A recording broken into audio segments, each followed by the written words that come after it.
Order! Order!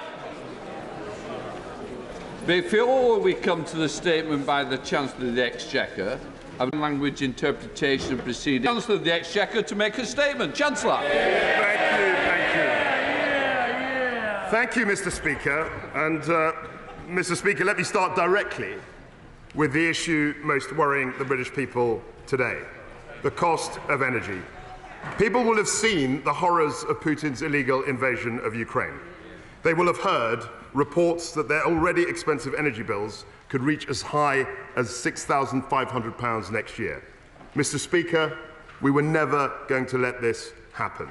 My right honourable friend, the Prime Minister, has acted with great speed to announce one of the most significant interventions the British state has ever made. People need to know that help is coming, and help is indeed coming. We're taking 3 steps to support families and businesses with the cost of energy. Firstly, to help households, the energy price guarantee will limit the unit price that consumers pay for electricity and gas. This means that for the next 2 years, the typical annual household bill will be £2,500. For a typical household, that is a saving of at least £1,000 a year based on current prices. We are continuing our existing plans to give all households £400 off bills this winter. So taken together, Mr. Speaker, we are cutting everyone's energy bills by an expected £1,000, and millions of the most vulnerable households will receive additional payments, taking their total savings this year to £2,200. Secondly, as well as helping people, we need to support the businesses who employ them. The Energy Bill Relief Scheme will reduce wholesale gas and electricity prices for all UK businesses, charities and the public sector, such as schools and hospitals. This will provide a price guarantee equivalent to the one provided for households for all businesses across the country. Thirdly, energy prices are extremely volatile, rising and falling erratically every hour. This creates real risks to energy firms who are otherwise viable businesses. Those firms help supply the essential energy needed by households and businesses. So to support the market, we are announcing the Energy Markets Financing Scheme. Delivered with the Bank of England, this scheme will provide a 100% guarantee for commercial banks to offer emergency liquidity to energy traders. Mr. Speaker, the consensus amongst independent forecasters is that the government's energy plan will reduce peak inflation by around 5 percentage points. It will reduce the cost of servicing index-linked government debt and lower wider cost of living pressures. And it will help millions of people and businesses right across the country with the cost of energy. Let no one doubt, Mr. Speaker, that during the worst energy crisis in generations, this government is on the side of the British people. The Bank of England are taking further steps to control inflation, acting again only yesterday. And I can assure the House that this government considers the Bank of England's independence to be sacrosanct. And we remain closely coordinated with the Governor and myself, speaking twice a week. But, Mr. Speaker, high energy costs are not the only challenge confronting this country. Growth is not as high as it should be. This has made it harder to pay for public services, requiring taxes to rise. In turn, higher taxes on capital, higher taxes on labour have lowered returns on investment and work, reducing economic incentives and hampering growth still further. This cycle has led to the tax burden being forecast to reach the highest levels since the late 1940s, before even Her late Majesty acceded to the throne. We are determined, Mr. Speaker, to break that cycle. We need a new approach for a new era, focused on growth. Our aim over the medium term is to reach a trend rate of growth of 2.5%. And our plan, Mr. Speaker, is to expand the supply side of the economy through tax incentives and reform. That is how we will deliver higher wages, greater opportunities, and crucially, Mr. Speaker, fund public services now and into the future. That is how we will compete successfully with dynamic economies around the world. And that is how, Mr. Speaker, we will turn this vicious cycle of stagnation into a virtuous cycle of growth. So, as a government, we will focus on growth, even where that means taking difficult decisions. Now, none of this is going to happen overnight, but today we are publishing our growth plan. Today, we are publishing our growth plan that sets out a new approach for this new era built around three central priorities: reforming the supply side of the economy, maintaining a responsible approach to public finance, and cutting taxes to boost growth. Mr. Speaker, the UK today has the second lowest debt to GDP ratio of any G7 country. In due course, we will publish a medium-term fiscal plan setting out our responsible fiscal approach more fully, including how we plan to reduce debt as a percentage of GDP over the medium term. And the OBR, Mr. Speaker, will publish a full economic and fiscal forecast before the end of the year, with a second to follow in the new year. Fiscal responsibility remains essential for economic confidence, and it is a path we are committed to. Today, we're publishing costings of all the measures the government has taken, and those costings will be incorporated into the OBR's forecast in the usual way. The House should note that the estimated costs of our energy plans are particularly uncertain given volatile energy prices, but based on recent prices, the total cost of the energy package for the 6 months from October is expected to be around £60 billion. We expect the cost to come down as we negotiate new long-term energy contracts with suppliers. And in the context of a global energy crisis, Mr. Speaker, it is entirely appropriate for the government to use our borrowing powers to fund temporary measures in order to support families and businesses. That's exactly what we did during the COVID-19 pandemic. A sizable intervention was right then, and it is right now. The price, the heavy price of inaction, would have been far greater than the cost of these schemes. Mr. Speaker, we are at the beginning of a new era, and as we contemplate, that's right, a new era, and as we contemplate this new era, we recognize, Mr. Speaker, that there is huge potential in our country. We have unbounded entrepreneurial drive. We have highly skilled people. We have immense global presence in sectors like finance, like life sciences, technology, and clean energy. But, Mr. Speaker, there are too many barriers for enterprise. We need a new approach to break them down, and that means reforming the supply side of our economy. Over the coming weeks, my Cabinet colleagues will update the House on every aspect of our ambitious agenda. Those updates will cover the planning system, business regulations, childcare, immigration, agricultural productivity, and digital infrastructure. But, Mr. Speaker, we start this work today. An essential foundation of growth is infrastructure. The roads, railways, and networks that carry people, goods, and information all over our country. Today, our planning system for major infrastructure is too slow and fragmented. The time it takes to get consent for nationally significant projects is getting slower, not quicker, while, Mr. Speaker, our international competitors forge ahead. We have to end this. We can announce that in the coming months, we will bring forward a new bill to unpick the complex patchwork of planning restrictions and EU-derived laws that constrain our growth. We will streamline a whole host of assessments, of appraisals, of consultations, endless duplications and regulations. We will also review the government's business case process to speed up decision-making. And today, we are publishing a list of infrastructure projects that will be prioritised for acceleration in sectors like transport, energy and telecoms. And to increase housing supply and enable forthcoming planning reforms, we will also increase the disposal of surplus government land to build new homes. Mr. Speaker, we are getting out of the way to get Britain building.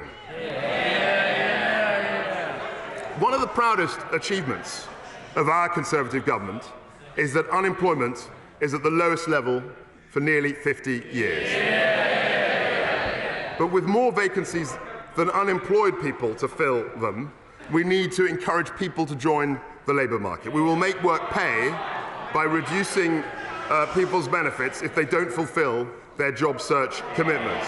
We will provide extra support for unemployed over 50s, and we'll ask around 120,000 more people on universal credit to take active steps to seek more and better paid work or face having their benefits reduced. Mr. Speaker, at such a critical time for our economy, it is simply unacceptable. It is simply unacceptable that strike action is disrupting so many lives. Other European countries have minimum service levels to stop militant trade unions closing down transport networks during strikes.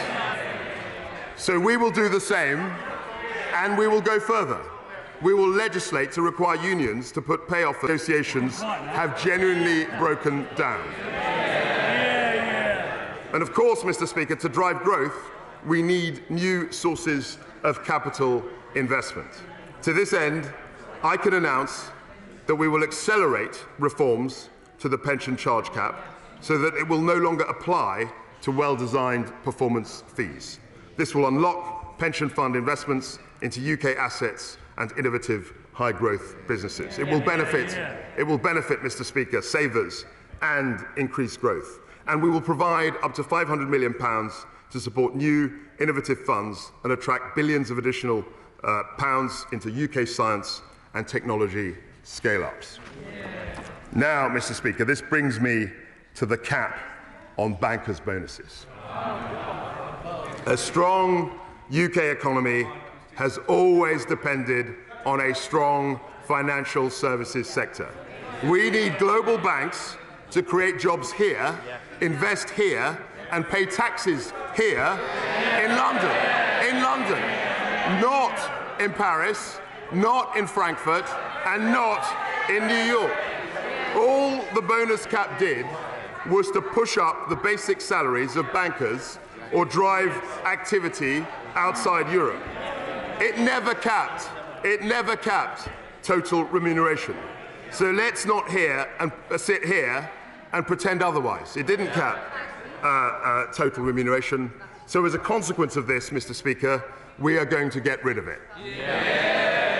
And to reaffirm, we're going to get rid of it. And to reaffirm,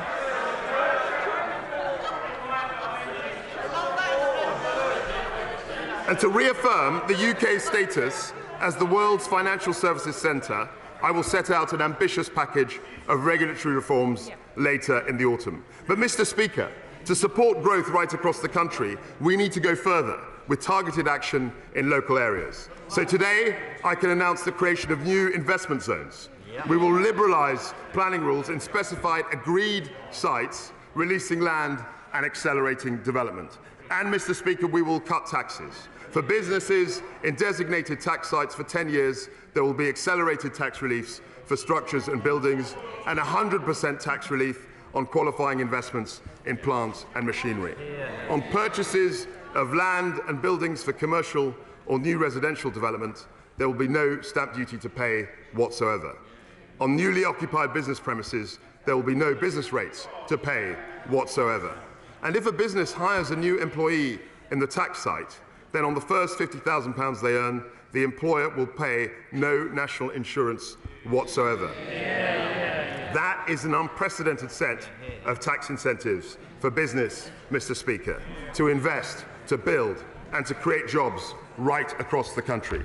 I can confirm to the House that we're in early discussions with nearly 40 places like Tees Valley, the West Midlands, Norfolk, and the West of England to establish investment zones. And we'll work with the developed administrations and local partners to make sure that Scotland, Wales, and Northern Ireland will also benefit if they are willing to do so.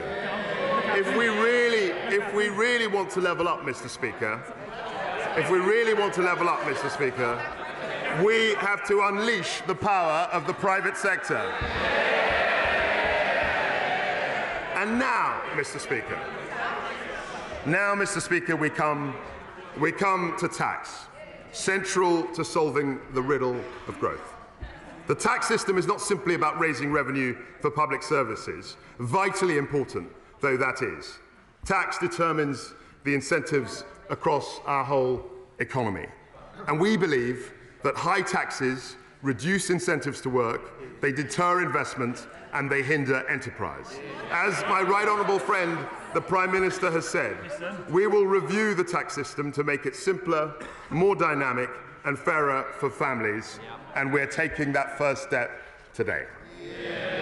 Mr. Speaker, the interests of businesses are not separate from the interests of individuals and families. In fact, it is businesses that employ most people in this country. It is businesses that invest in the products and services we rely on. Every additional tax on business is ultimately passed through to families through higher prices, lower pay, or lower returns on savings.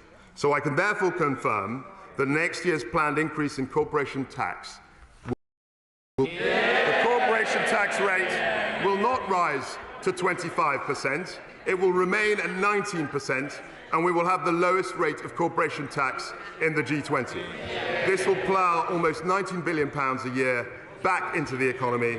That's £19 billion for businesses to reinvest, create jobs, raise wages, or pay the dividends that support our pensions. I've already taken steps elsewhere in this statement to support financial services, so the bank surcharge will remain at 8%. But, Mr. Speaker, we will do more to encourage private investment. The annual investment allowance, which gives 100% tax relief on investments in plant and machinery, will not fall to £200,000 as planned. It will remain at £1 million, and it will do so permanently. Our duty, Mr. Speaker, is to make the UK one of the most competitive economies in the world. And we are delivering. We will deliver on this. Mr. Speaker, we want this country to be an entrepreneurial, share-owning democracy. The Enterprise Investment Scheme, the Venture Capital Trust, we will extend beyond 2025. The Seed Enterprise Investment Scheme, company share option plans, we will increase the limits to make them more generous. Crucial steps on the road to making this a nation of entrepreneurs. For the tax system to favour growth, Mr. Speaker, it needs to be much simpler. I'm hugely grateful to the Office of Tax Simplification for everything they have achieved since 2010. But instead of a single arm's-length body which is separate from the Treasury and HMRC, we need to embed tax simplification into the heart of government. That is why, Mr. Speaker, I have decided to wind down the Office of Tax Simplification and mandated every one of my tax officials to focus on simplifying our tax code. To achieve a simpler system, I will start by removing unnecessary costs for business. Firstly, we will automatically sunset EU regulations by December 2023, requiring departments to review, replace or repeal retained EU law. This will reduce burdens on business, improve growth and restore the primacy of UK legislation. Mr. Speaker, we can also simplify the IR35 rules, and we will. In practice, reforms to off-payroll working have added unnecessary complexity and cost for many businesses. So, as promised by my right honourable friend, the Prime Minister, we will repeal the 2017 and 2021 reforms. Of course, we will continue to keep compliance closely under review. Mr. Speaker, Britain welcomes millions of tourists every year, and I want our high streets and airports, our ports and our shopping centres to feel the economic benefit. So we have decided to introduce VAT-free shopping for overseas visitors. We will replace the old paper-based system with a modern digital one, and this will be in place as soon as possible.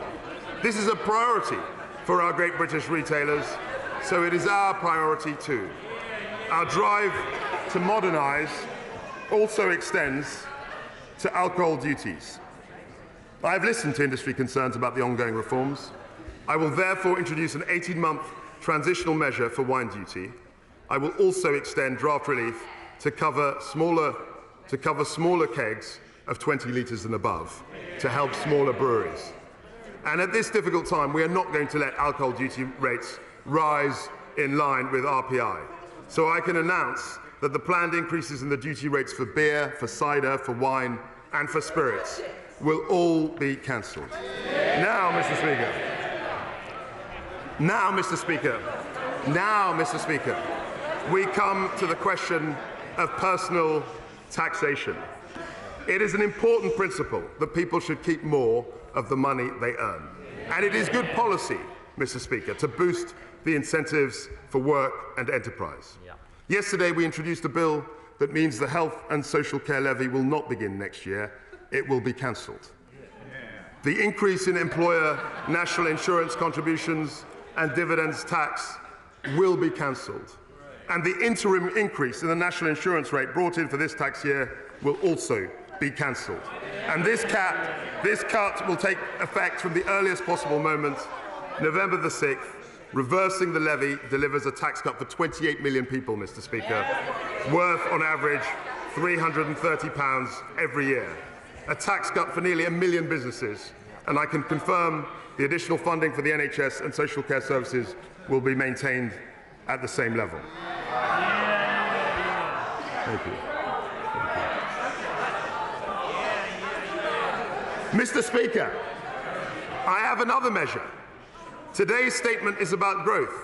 Home ownership is the most common route for people to own an asset, giving them a stake in the success of our economy and society.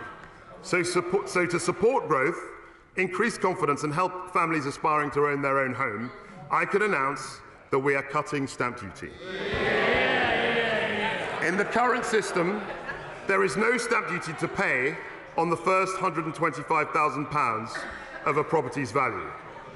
We are doubling that to £250,000. First-time buyers currently pay no stamp duty on the first £300,000. We're increasing that threshold as well to £425,000. And we're going to increase the value of the property on which first-time buyers can claim relief from £500,000 to £625,000. The steps we've taken today mean that 200,000 more people will be taken out of paying stamp duty altogether. This is a permanent cut, Mr. Speaker, to stamp duty effective from today. I have another measure, Mr. Speaker. I have another measure. High tax rates damage Britain's competitiveness. They reduce the incentive to work, to invest, and to start a business. And the higher the tax, the more ways people seek to avoid them, or work elsewhere, or simply work less, rather than putting their time and effort to more creative and productive ends. Take the additional rate of income tax. At 45%, it is currently higher than the headline top rate in G7 countries like the US and Italy. And it is even higher than social democracies like Norway. But I'm not going to cut the additional rate of tax today, Mr. Speaker. I'm going to abolish it altogether. From April the 23rd, we will have a single higher rate of income tax of 40%. This will simplify the tax system and make Britain more competitive. It will reward enterprise and work. It will incentivize growth. It will benefit the whole economy and the whole country. And Mr. Speaker, after all, this only returns us to the top rate we had for 20 years, including the entire time the opposition was last in power. Bar 1 month. And that's not all. I can announce today that we will cut the basic rate of income tax to 19 pence in April 2023, 1 year early. That means a tax cut for over 31 million people in just a few months' time. This means that we will have one of the most competitive and pro-growth income tax systems in the world. Mr. Speaker, for too long in this country, we've indulged in a fight over redistribution. Now we need to focus on growth, not just how we tax and spend. We won't apologise for managing the economy in a way that increases prosperity and living standards. Our entire focus is on making Britain more globally competitive, not losing out to our competitors abroad. The Prime Minister promised that we would be a tax-cutting government. Today, we have cut stamp duty, we have allowed businesses to keep more of their own money to invest, to innovate and to grow. We have cut income tax and national insurance for millions of workers.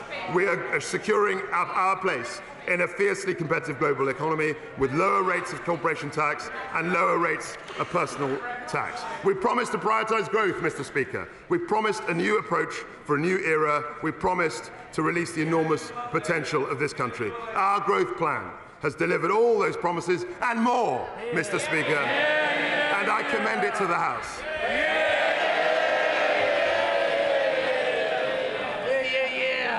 Order, order. Before I call the Shadow Chancellor, I inform the Honourable and Right Honourable members that at the end of questions on the statement, I will call the Chancellor of the Exchequer to move a provisional collection of taxes motion.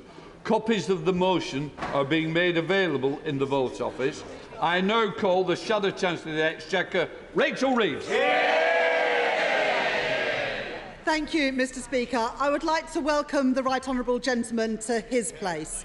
Can I thank the Chancellor on his comprehensive demolition of the record of the last 12 years. Their record, their failure, their vicious circle of stagnation. The Chancellor has confirmed that the costs of the energy price cap will be funded by borrowing, leaving the eye-watering windfall profits of the energy giants untaxed. The oil and gas producers will be toasting the Chancellor in the boardrooms as we speak, while working people are left to pick up the bill. Borrowing higher than it needs to be, just as interest rates rise. And yet the Chancellor refuses to allow independent economic forecasts to be published, which would show the impact of this borrowing on our public finances, on growth and on inflation. It is a budget without figures, a menu without prices. Speaker, what has the Chancellor got to hide? This statement is an admission of 12 years of economic failure. And now here we are, one last throw of the dice, one last claim that these ministers are chopping and changing, all the chaos and confusion. There has been one person there throughout, the Prime Minister. She's been a minister for a decade and defended every single economic decision. So when the Prime Minister says she wants to break free from the past, what she really means to say is that she wants to break free from her own failed record. Because where have the last 12 years left us? Lower growth, lower investment, lower productivity, and today we learn that we have the lowest consumer confidence since records began. The only things that are going up are inflation, interest rates and bankers' bonuses. And borrowing. As the Tories become more and more detached from reality, millions of people, millions of our constituents, are lying awake at night, worried about how they're going to make ends meet. Labour won the argument that action on energy bills was necessary. But the question is, who pays? The energy producers who have profited so much from the rises in prices should make a contribution. But when the country asked who should fit the bill for their energy rescue package, the Conservatives responded, you, the British people. Instead of standing up for working people, the Conservatives chose to shield the gigantic windfall profits of the energy giants, leaving tens of billions of pounds on the table and pushing all of the costs onto government borrowing, to be paid for by current and future taxpayers. The Prime Minister and Chancellor have no regard for taxpayers' interests or for the concerns of working people. It's not just the Conservative Party is not working for ordinary families, it is actively working against them. Mr. Speaker, we have had 6 so-called plans for growth from the Conservatives since 2010. Here they are, Mr. Speaker, a litany of failure, every single one of them. Now, I do at least commend the Chancellor on having the ambition of achieving 2.5% growth a year, the last Labour government's rate of economic growth. But to achieve that sort of growth, and for that sort of growth to be sustainable, you need a credible plan. And the truth is that this government does not have one. The Prime Minister and Chancellor are like two desperate gamblers in a casino chasing a losing run. The argument peddled by the Chancellor today isn't a great new idea or a game changer, as the Minister said, as much as he'd like us to think so. What this plan adds up to is to keep corporation tax where it is today and take national insurance contributions back to where they were in March. Some new plan. And it's all based on an outdated ideology that says if we simply reward those who are already wealthy, the whole of society will benefit. They've decided to replace levelling up with trickle down. As President Biden said this week, he is sick and tired of trickle-down economics. And he is right to be. It is discredited, it is inadequate, and it will not unleash the wave of investment that we need. Mr. Speaker, it is not just those on this side of the House who have these concerns. The Right Honourable Member for Surrey Heath described the Prime Minister's economic plans as taking a holiday from reality. The Right Honourable Member for Richmond, that was 2 chancellors ago, was perhaps too honest with his party. He said, "We have tried having a low corporation tax as a means of getting business to invest, but that it has not worked." Now, the new Chancellor and the new Prime Minister used to agree with that. Indeed, they voted for it. Labour supported it too. Members opposite might have changed their minds, but we have not. Because the evidence shows that low rates of corporation tax are not the best way to boost investment and productivity. And the Tories' own record shows that. Britain has the lowest headline rate of corporation tax in the G7, but we also have the lowest rate of business investment in the G7. That's why Labour would do what businesses are actually asking for, using targeted investment allowances to boost productivity and growth, and scrapping outdated and unfair business rates that harm our high streets and small businesses, replacing them with a system that's fit for the 21st century. And what about their other policies? Let's take the so-called investment zones. Again, these are nothing new. Every time they were tried, all they have achieved was moving growth around the country, not creating it.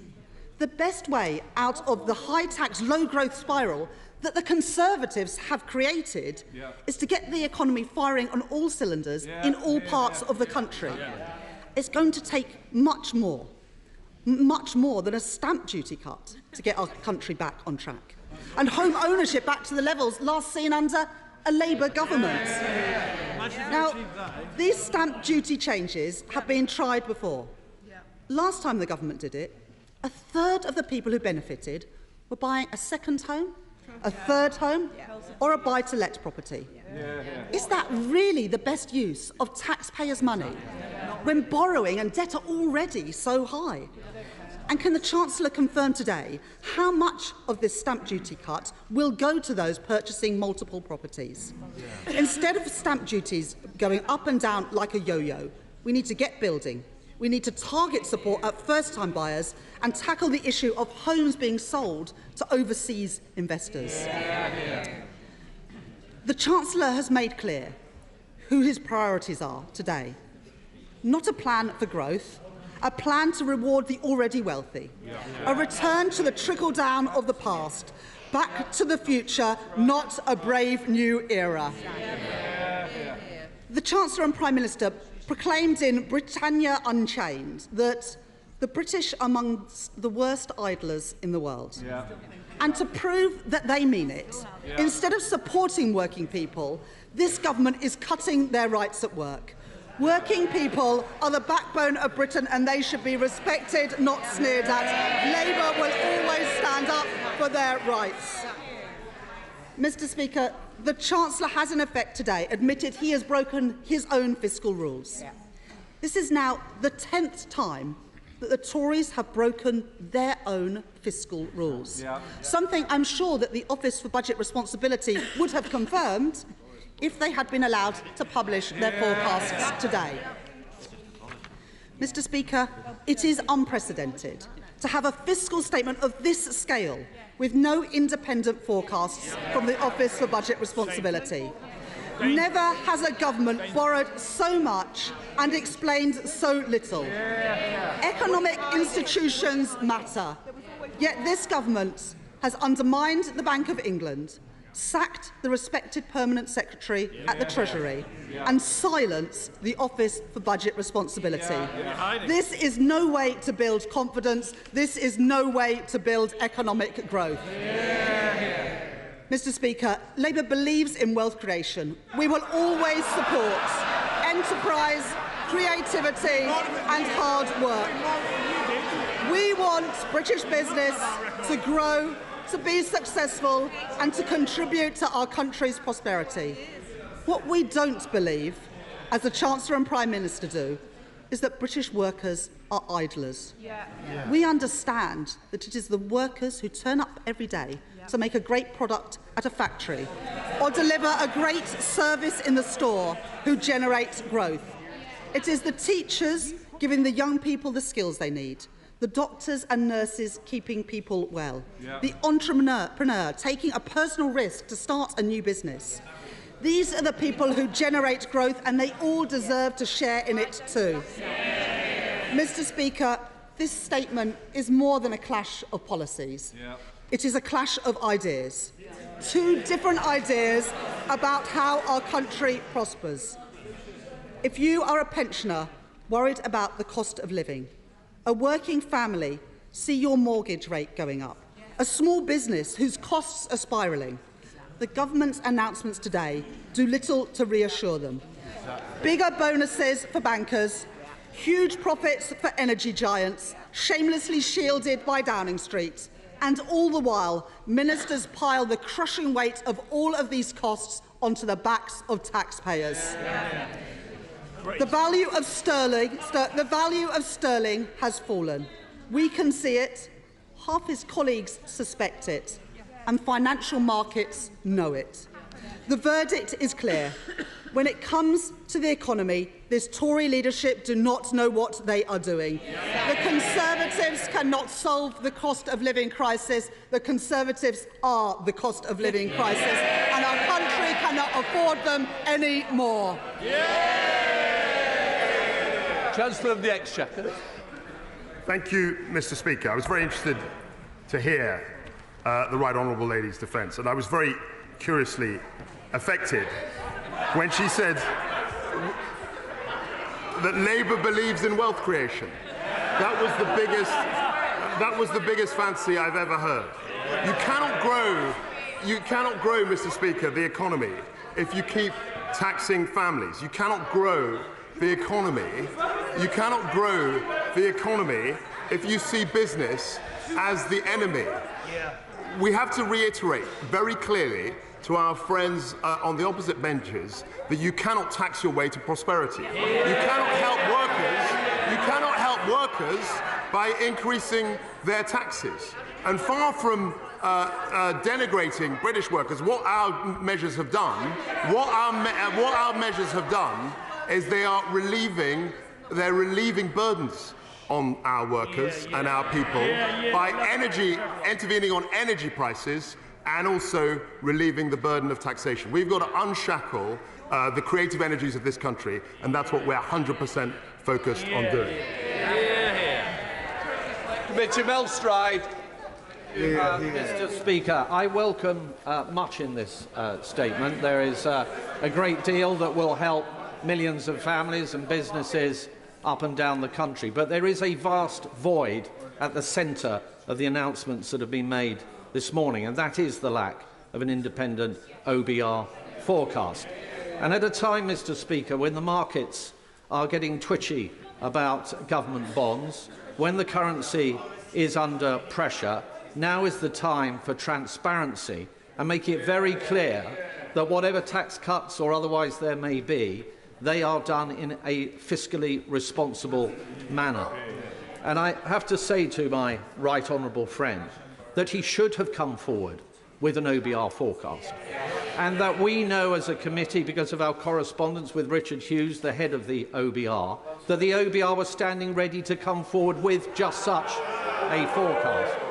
And we further know, because of that correspondence, that there is a forecast, a baseline forecast, that the Chancellor has at the moment and would have been on his desk when he first arrived in office. So could I now gently and respectfully ask him to release that forecast, to provide transparency to the House, to provide a calmness to the markets, and to do it without any further delay? Thank you. I'd like to thank my right honourable friend, and I'd also like to gently and respectfully remind him that in the statement I committed in a very categorical way to the OBR coming up with a forecast before the end of the calendar year. It will be a full forecast, it won't be a baseline forecast, and it will fully score the measures outlined in this growth plan. And I'd be very happy to meet him in his committee at a time which is convenient. SNP spokesperson Alison Thewlis. Thank you, Mr. Speaker. The Chancellor comes here today, the 6th Chancellor in 7 years, asking us to believe that the things that he voted fine at the time, but need completely reversed now. A new era, but they've been in government for 12 years. He stretches credibility beyond breaking point, saying that tax cuts for the rich, whopping bonuses for the bankers and low corporation tax for companies will somehow refloat, magically, Britain's sinking economy. He has no evidence, and this is no plan for growth. It is budget measures with no OBR assessment, ducking scrutiny time and time again. It is a plan, Mr. Speaker, for recession, for debt on an unsustainable trajectory and almost inevitable public sector cuts to come. Actively choosing to permanently cut taxes and spend eye-watering sums to patch up a failed energy market while inflation soars, interest rates are hiked and recession looms will not create growth, it will create economic chaos. Nothing he has said today will provide any reassurance and give hope to ordinary people, folks struggling to get by in broken Britain. Families unable to put food on the table and heat their homes, punished by the Tory benefit cap and the two-child limit. These policies are driving up child poverty, and the Chancellor should be scrapping them, not the bankers' bonus cap. Indebted households already struggling to pay their mortgages in debt. A stamp duty cut is not going to help, it's going to overheat that housing market even more. Mr. Speaker, disabled people and carers are terrified the electricity will run out. Pensioners are scared to turn on the heating. The energy price cap should not go up. It's already too high, and people must get more help now. Asylum seekers and people stuck on no recourse to public funds are forced to get by on a pittance, and there was nothing whatsoever for them from this Chancellor. Mr. Speaker, community organisations like Glasgow Central Mosque face additional energy bills of hundreds of thousands of pounds, which is a charity they just cannot afford. People depend on community organisations like the mosque, and they are being asked to be on the front line this winter. Even with the 6-month reprieve in energy prices, these bills will not go away. Would the Chancellor have the mosque close their elderly daycare service, or the counselling provision, the mother and toddler group, the poverty reduction work, or the vaccination centre that's been running in the community hall? These are very real choices communities are already having to make. The businesses I've been listening to over the past months are incredibly worried for the future. They were already facing severe pressure through supply chain costs, input costs, labour costs, COVID debts and Brexit woes before energy prices soared. Now they don't know how they will survive. 6 months will go by in a flash, and the question remains, what then?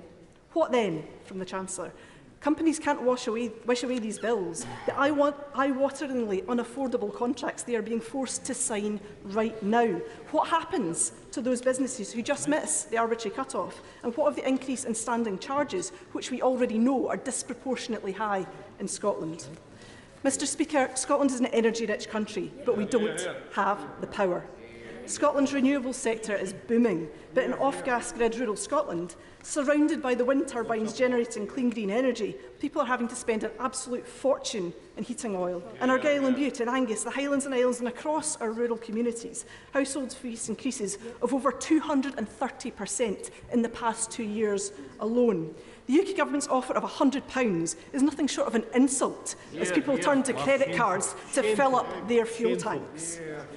The Scottish Government is doing all in its power to support people through this crisis, strengthening the safety net by increasing the Scottish Child payment to £25 a week, doubling the Fuel Insecurity Fund to £20 million and freezing rents, because renters are also facing pressures.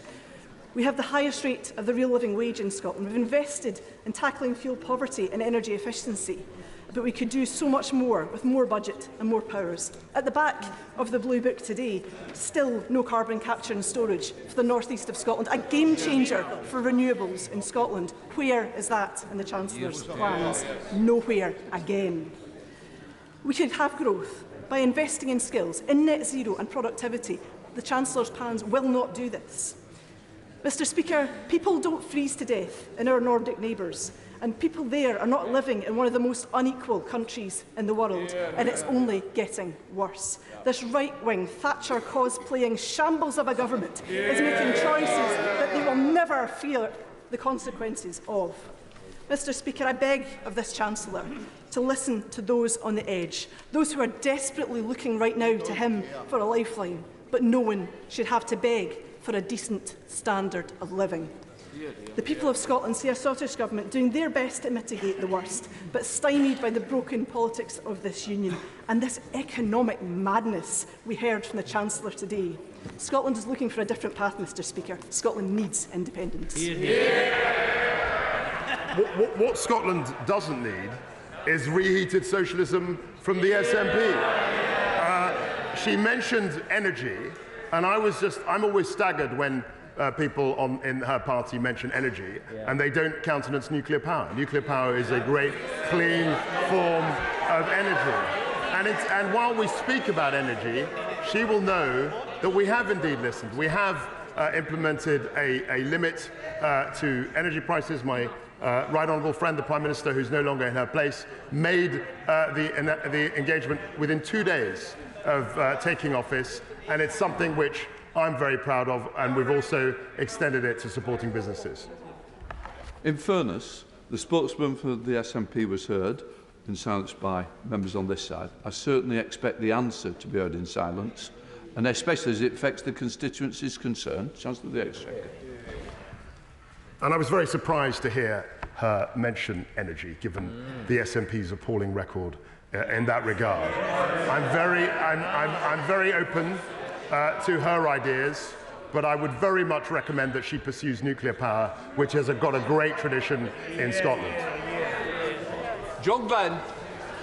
Mr. Speaker, I very much welcome the aspirations for growth, and all governments, all Conservative chancellors should have their minds focused on sustainable growth. I welcome the measures on EIS and SEIS which were planned. I note the economic logic behind the bankers' bonus cap change. But what I would say is that in my 4.5 years as City Minister, the biggest concern that banks had was for the overall tax burden, and I would urge him to keep a focus on the global competitiveness of that. But the final point I would like to make is, in an era of grave uncertainty around inflation, there is a clear concern in the markets around the irreconcilable realities of monetary tightening at the same time as fiscal loosening. And I would welcome the Chancellor's observations and reassurance to the markets at this time. In terms of the 2 points he made, he's absolutely right to say bankers are concerned about the overall tax burden. And that's why many of the bankers in the City of London are going to Paris, because they're paying 30% tax there. That's a legitimate thing, and that's why we've reduced tax levels. With respect to monetary and fiscal policy, he will know that monetary policy is a responsibility of the bank, and monetary policy is targeted on inflation, and the fiscal policy that fiscal course that we've charted has absorbed two exogenous shocks in the form of COVID-19 and the Russian invasion of Ukraine, and it is entirely appropriate in both those circumstances to have a looser fiscal policy to steer our path through those shocks. There's entire logic to those positions. Dame Angela Riedel. Chancellor, without giving us any sign of the figures, has had a budget now, has announced what is in effect a budget with massive tax cuts, most of which go to those who are already well off. And he has asserted, Mr. Speaker, that this will lead to growth. But he must now admit that there's absolutely no evidence whatsoever that large tax cuts for the already well-off actually lead to growth. In fact, the IMF has said the opposite. In response to that, I would say that there is plenty of evidence that high tax, high regulation socialism leads to a complete disaster as far as economic outcomes are concerned. And we are doing the opposite. Andrea Lebs. Dame Angela. Thank you, Mr. Speaker. Can I commend my right honourable friend for the incredibly broad package of support for all those who are faced with massive energy bills right now? And does he share my concern that members opposite are talking down the size of that package, and that in itself is causing grave concern amongst pensioners and families who are not therefore understanding that actually help is on its way and that the government has sought to deal with that very grave concern? I'm very grateful to my right honourable friend for pointing out that the scale of the intervention is unprecedented and millions of people and businesses will be helped by what the government is doing. I'd like to thank her very much for that. John MacDonald. The cut of the 45p rate benefits the richest 1% in our society. Combined with lifting the cap on bonuses and his attack on those on universal credit, does he not realise that this is the most socially divisive budget in a generation?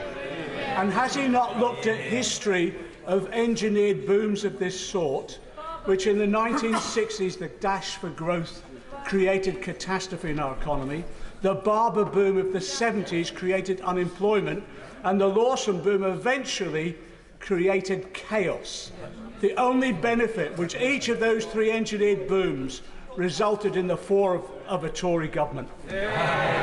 All I remember was the financial crisis of 2008, which his own party presided over and managed to engineer. The other point I would mention is that the 40p rate was the rate for 20 years, and it was actually the rate that adopted by his party when they were successful and they used to win elections. John Redwood. I strongly welcome the growth plan and the tax cuts that will help deliver it. And does he agree with me that there are more obstacles to be swept aside so that we can grow more of our own food, produce more of our own energy, supply more of our own... My right honourable friend is 100% right. Sarah Olney. Very much, Mr. Speaker. This Conservative government is completely out of touch. Today we've witnessed the biggest and most irresponsible increase in borrowing in recent times, borrowing that could have been offset by increasing the windfall tax on oil and gas companies. But instead, this bill will be paid by millions of householders through higher taxes for years to come. And the Chancellor's excuse for this reckless approach is that it will lead to growth, which will supposedly trickle down as higher prosperity for the rest of us. So will the Chancellor explain to my constituents how handing £45 billion of their taxes to the UK's most profitable companies and the wealthiest individuals will help them to get a GP appointment when they need it, give their children a better education and make their streets safer? Very good. So what the honourable lady didn't mention in her question was the fact that a growing economy creates growing tax revenues which pay for public services. Her high tax approach, her high tax, high spend approach leads to a cycle of stagnation. We want to break free of that. Kevin Hollinray. Thank you, Mr. Speaker. Growth and cutting of taxes are true Conservative principles. So is balancing the books. By my calculations, the deficit this year, based on his announcements, will be in the region of £250 billion. Probably £150 billion. That's certainly the evidence we got to the Treasury Select Committee yesterday. I'd be interested in his actual forecast if that's not the case. But can he confirm, as he seeks to balance the books in the future, because of course there will be a higher deficit either way on this announcement, he will not do so by cutting investment in the North, infrastructure investment in the North, whatever the outcome may be in terms of his likely growth path from here? So my honourable friend will know that through growth we will get more tax receipts, which will actually, over the medium term, reduce certainly the net debt to GDP ratio, and that's 100% what we're focused on. And he's right that in the past we've tended to reduce expenditure on capital projects, and we mustn't do that in the future if we're to pursue our goals in terms of levelling up. Dame Margaret Hodge. Thank you, Mr. Speaker. We expect our government to implement policy based on evidence. And as a student of history, the Chancellor will be familiar with Anthony Barber's 1970 disastrous economic experiment. Same thing, low tax, deregulation, desperate quest for growth, and all that did was lead to the Barber boom, followed by a big crash, 3-day working week, and it turned to bust.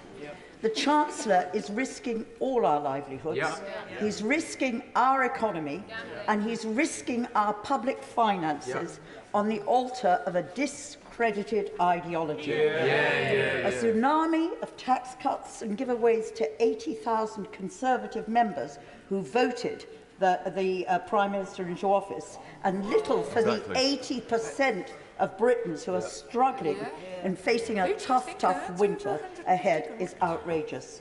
According to Einstein, Mr. Speaker, insanity is trying to do the same thing over and over and expecting different results. My question to the Chancellor is this: can he not see that his budget is madness? No, I think it's perfectly sane to want to grow the British economy by creating incentives. And on the Barber boom, I mean, she's a student of history. The Barber boom was driven very primarily by very, very loose monetary policy. It was essentially a demand sort of pump priming experiment. This is the opposite of that. What we're trying to do is to create incentives and also look at supply side reform. It's a completely different model. Greg Hans. I congratulate the Chancellor on the measures announced today, and congratulate him personally as well on his new role, particularly the cut in base rate, the abolition of the 45p rate, the stamp duty cut, and also the return of tax-free shopping to visitors, which will be very much welcomed in central London. Could I ask him to look further at the 7-year bonus deferral rules in financial services, which are actually amongst the most punitive in the world today? Absolutely. I will be updating the House on measures for the financial services to try and make sure that they become, as they have been in the past, a world-leading industry. Sammy Wilson. I think many people will be astounded at the reaction there has been today at the Chancellor's proposal to increase economic growth in the United Kingdom, which will increase standard of living, increase employment, help to raise revenue for public services and reduce the national debt. I only hope that the Brexit freedoms that he's talking about, once we are free of the Northern Ireland Protocol, will lead to investment zones and regulatory reform in Northern Ireland. But would the Chancellor consider two things to help working families? First of all, as far as childcare tax-free allowances are concerned, which would be an immense help for working families, would he consider an increase in that? And since 2/3 of people in Northern Ireland rely on home heating oil, would he accept that £100 of an increase when there's been a 300% increase in the price of heating oil is not acceptable? on those three issues, we're absolutely looking at the childcare issue, and I'm sure colleagues, one of my cabinet colleagues will update the House on that. We're talking about the heating oil intervention. And on investment zones, we are very, very willing and eager to engage with Northern Ireland colleagues and friends on working out how we can roll out investment zones in Northern Ireland. Anthony Brown. I strongly welcome this radical and generous package of measures to promote growth and provide support for households. And I also very much welcome the fact that we're positioning the Conservative Party as a low-tax party. And I join my colleagues in welcoming the cuts to income tax and corporation tax and various other taxes. I also particularly welcome the cut to the most economically damaging of all taxes, which is stamp duty, which is seen as reducing labour mobility, clogging up the housing market. That cut is welcome. But groups like the Institute for Fiscal Studies have called for the full abolition of stamp duty to promote economic growth. Will my right honourable friend the Chancellor go even further and look at further cuts to stamp duty to reduce the economic damage it causes and the damage to households? My honourable friend, whose policy prescriptions are always very interesting and very valuable. I've only been in post 2.5 weeks, but I'd be very happy. To discuss with him how we can simplify our tax system. Thank you, Mr. Speaker. We know that inflation is way off target, and today's announcement of 45 billion worth of tax cuts is going to make that worse, forcing the Bank of England to have to consistently continue to raise mortgage rates, and that's going to hammer homeowners and mortgage holders. The Chancellor hasn't published the OBR analysis. Isn't it time he does? And isn't the reason why he's not publishing it is because they reveal that he has broken the fiscal rules he voted for and will not achieve the growth target that he set himself? As I reminded my right honourable friend, the OBR, and I said in my statement, the OBR will be coming up with a forecast certainly before the end of the calendar year, and I'm very, very interested to hear and to see what they have to say. Thank you, Mr. Speaker. And President Putin has weaponised the cost of energy against Western economies, and the measures announced today are very welcome in helping our constituents with temporary support through this terrible time of invasion. Will the Chancellor confirm that the measures he's announced today that support business will also continue to incentivise investment in renewable energy in this country so that we can never allow Putin to weaponise energy against us again? My honourable friend makes an excellent point with regard to renewables. It's always salutary to remind the House we've got 11, nearly 12 gigawatts of installed capacity of offshore wind, which makes us the second only to China in terms of the offshore wind rollout. And there's no reason why we can't continue to lead the world in renewables, particularly in offshore wind, solar and other forms of renewable power. Emma Hardy. Mr. Speaker, does the Chancellor agree with the former Bank of England rate setter Martin Wheel, who says that the government's approach could end in tears with a run on the pound? What will end in tears is high taxes, high spend and very low growth. And that's what exactly the iron circle that we're trying to break. Andrew Mitchell. I very much welcome what my right honourable friend has said in respect of growth about investment zones, which he says will come to the West Midlands. I think that will be very helpful in levelling up in the West Midlands and the Birmingham area. Can I remind him of the importance of the UK investment in tackling international problems, whether it's pandemics, illegal migration or climate change? That's about British expertise, but it's also about British money. Can he confirm to the House that we are on track to restore what was a manifesto promise of bringing back the 0.7 in 2024? Chancellor. We're always looking at our manifesto commitments, and given our leadership in this, I hope that we can come to the 0.7 as soon as is practicable and the public finances allow. Ben Lake. The Chancellor began his statement by stating that the government will be cutting everyone's energy bill by an average of £1,400. But there are concerns, of course, whether this will indeed be the case for households and businesses that are not connected to the mains gas grid. Some 74% of properties in Ceredigion depend on alternate fuels that will not be subject to the measures announced this week. Therefore, will there be further support for such households and businesses to ensure that they benefit in a similar way to those that are connected to the mains gas grid? Yeah, we're discussing support for off-grid properties, people who rely on heating oil and other forms of energy. And that's something which my right honourable friend, the Business Secretary, Energy Secretary, will be discussing as well, and will set forth in more detail very soon. Sir Jeremy Wright. Thank you very much, Mr. Speaker. I welcome the short-term support on energy costs the government is pursuing, and I welcome too the government's focus on growth in the longer term. But would my right honourable friend agree that growth is dependent on confidence? Confidence of businesses, but also confidence of households who spend on the products and services those businesses create. And would you also agree that that confidence will evaporate if people's costs on their mortgage increase further than the benefits that they gain from tax reductions? And will he do all he can to make sure that doesn't happen? That and also reducing the tax burden. But he's quite right that there is a risk in respect of interest rates, and I'm speaking to the Governor regularly to see what his views are on that. We're working closely together, and we will be very focused on alleviating the burden on our constituents. George Howard. The Chancellor proclaimed the end of redistribution. Well, I listened very carefully, Mr. Speaker, to the measures he announced, and it strikes me that they are redistributive measures.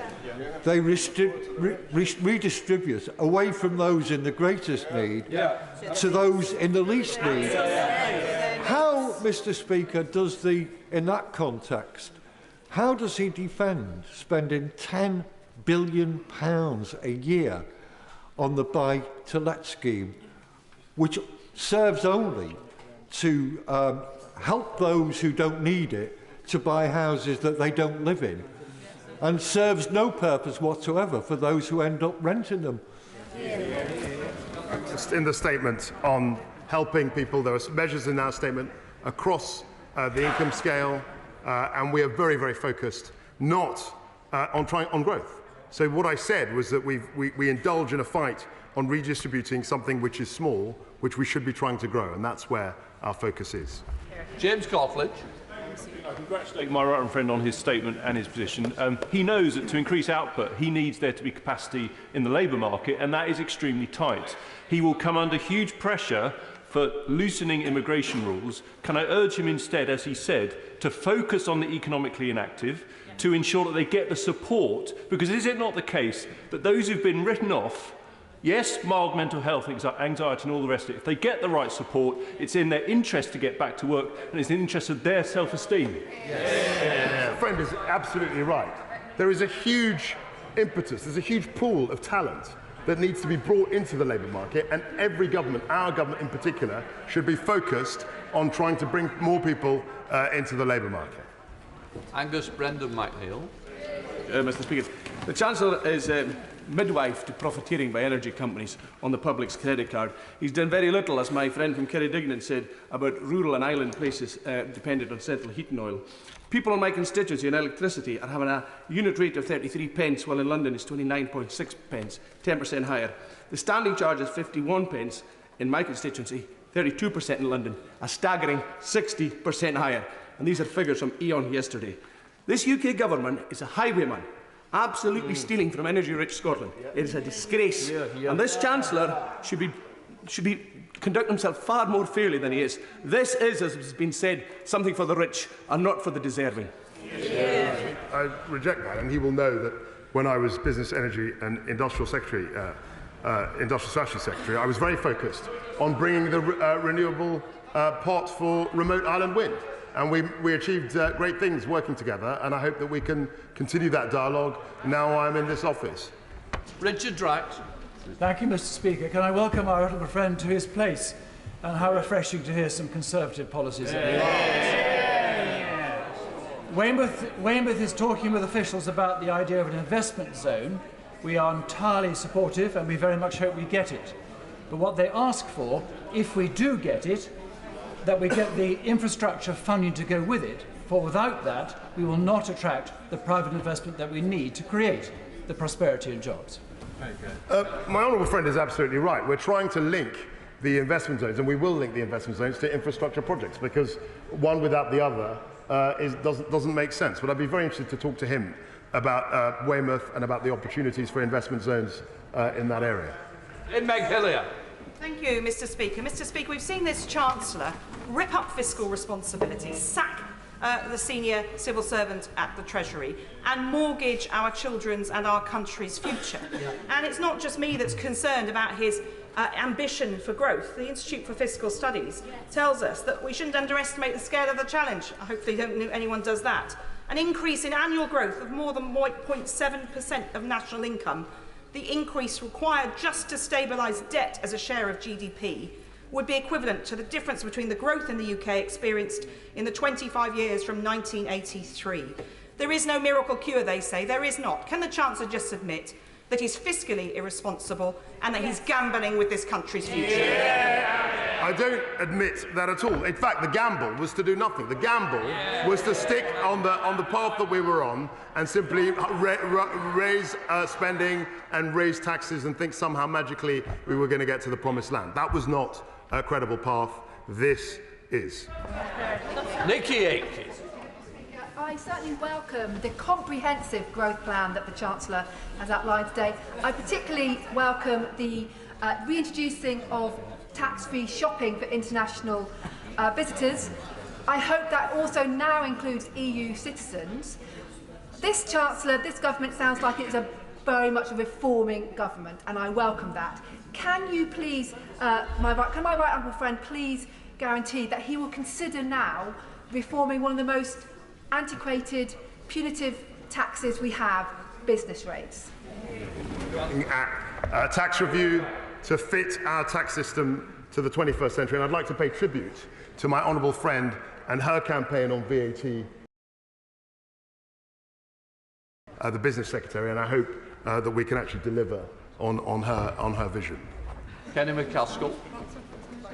The world has seen this dogma over orthodoxy before, in Pinochet's Chile adopting the Chicago Boys. That tanked the Chilean economy, and this will do the same to the UK economy. The pound will tank, inflation will rise, and unemployment will escalate. Social discord will also come as a result. The Chancellor says that tax is not simply about revenue, but about the economy. I agree. But it's also about the society that you want. Yep. And what he is doing is taking from the poor and giving to the rich. Giving to this generation and impoverishing the young and future generations.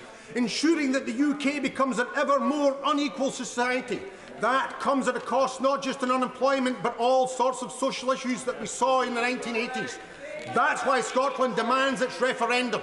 We want the opportunity to continue to build a better and fairer society. This is a route to disaster that will be paid not just by the poor, but indeed by middle income, and only the rich will benefit.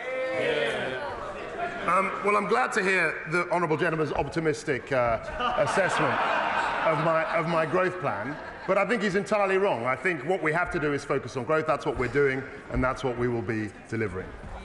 Rick Clark. Thank you very much indeed, Mr. Speaker. I welcome my right honourable friend's statement. He's absolutely right to focus the Treasury on growth. One of the most important sources of that is to build on our excellence in science and innovation.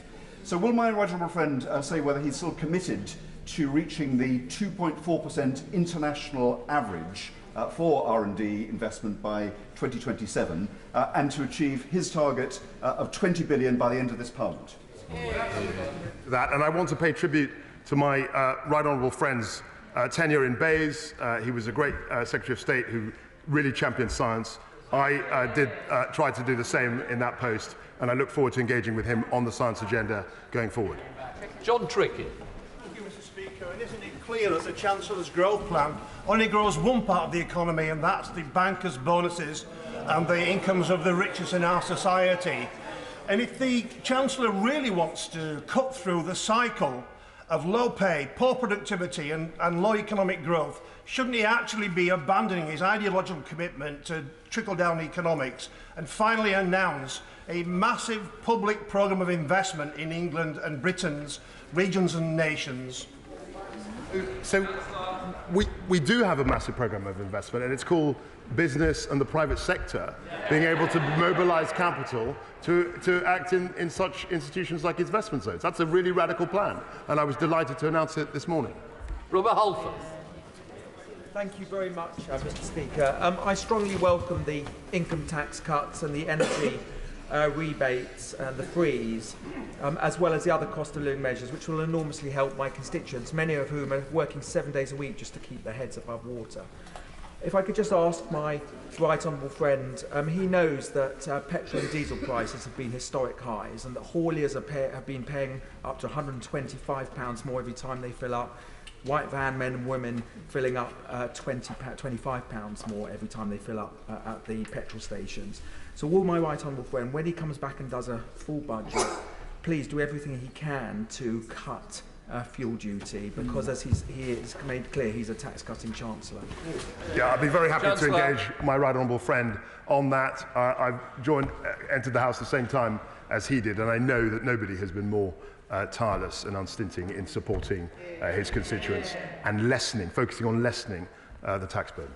Ellie Reeves. Thank you, Mr. Speaker. We welcome the Chancellor's targets to get back to levels of growth last sustained under a Labour government. Yeah. But under the Conservatives, the UK is currently forecast to have the slowest growth rate of any advanced economy next year.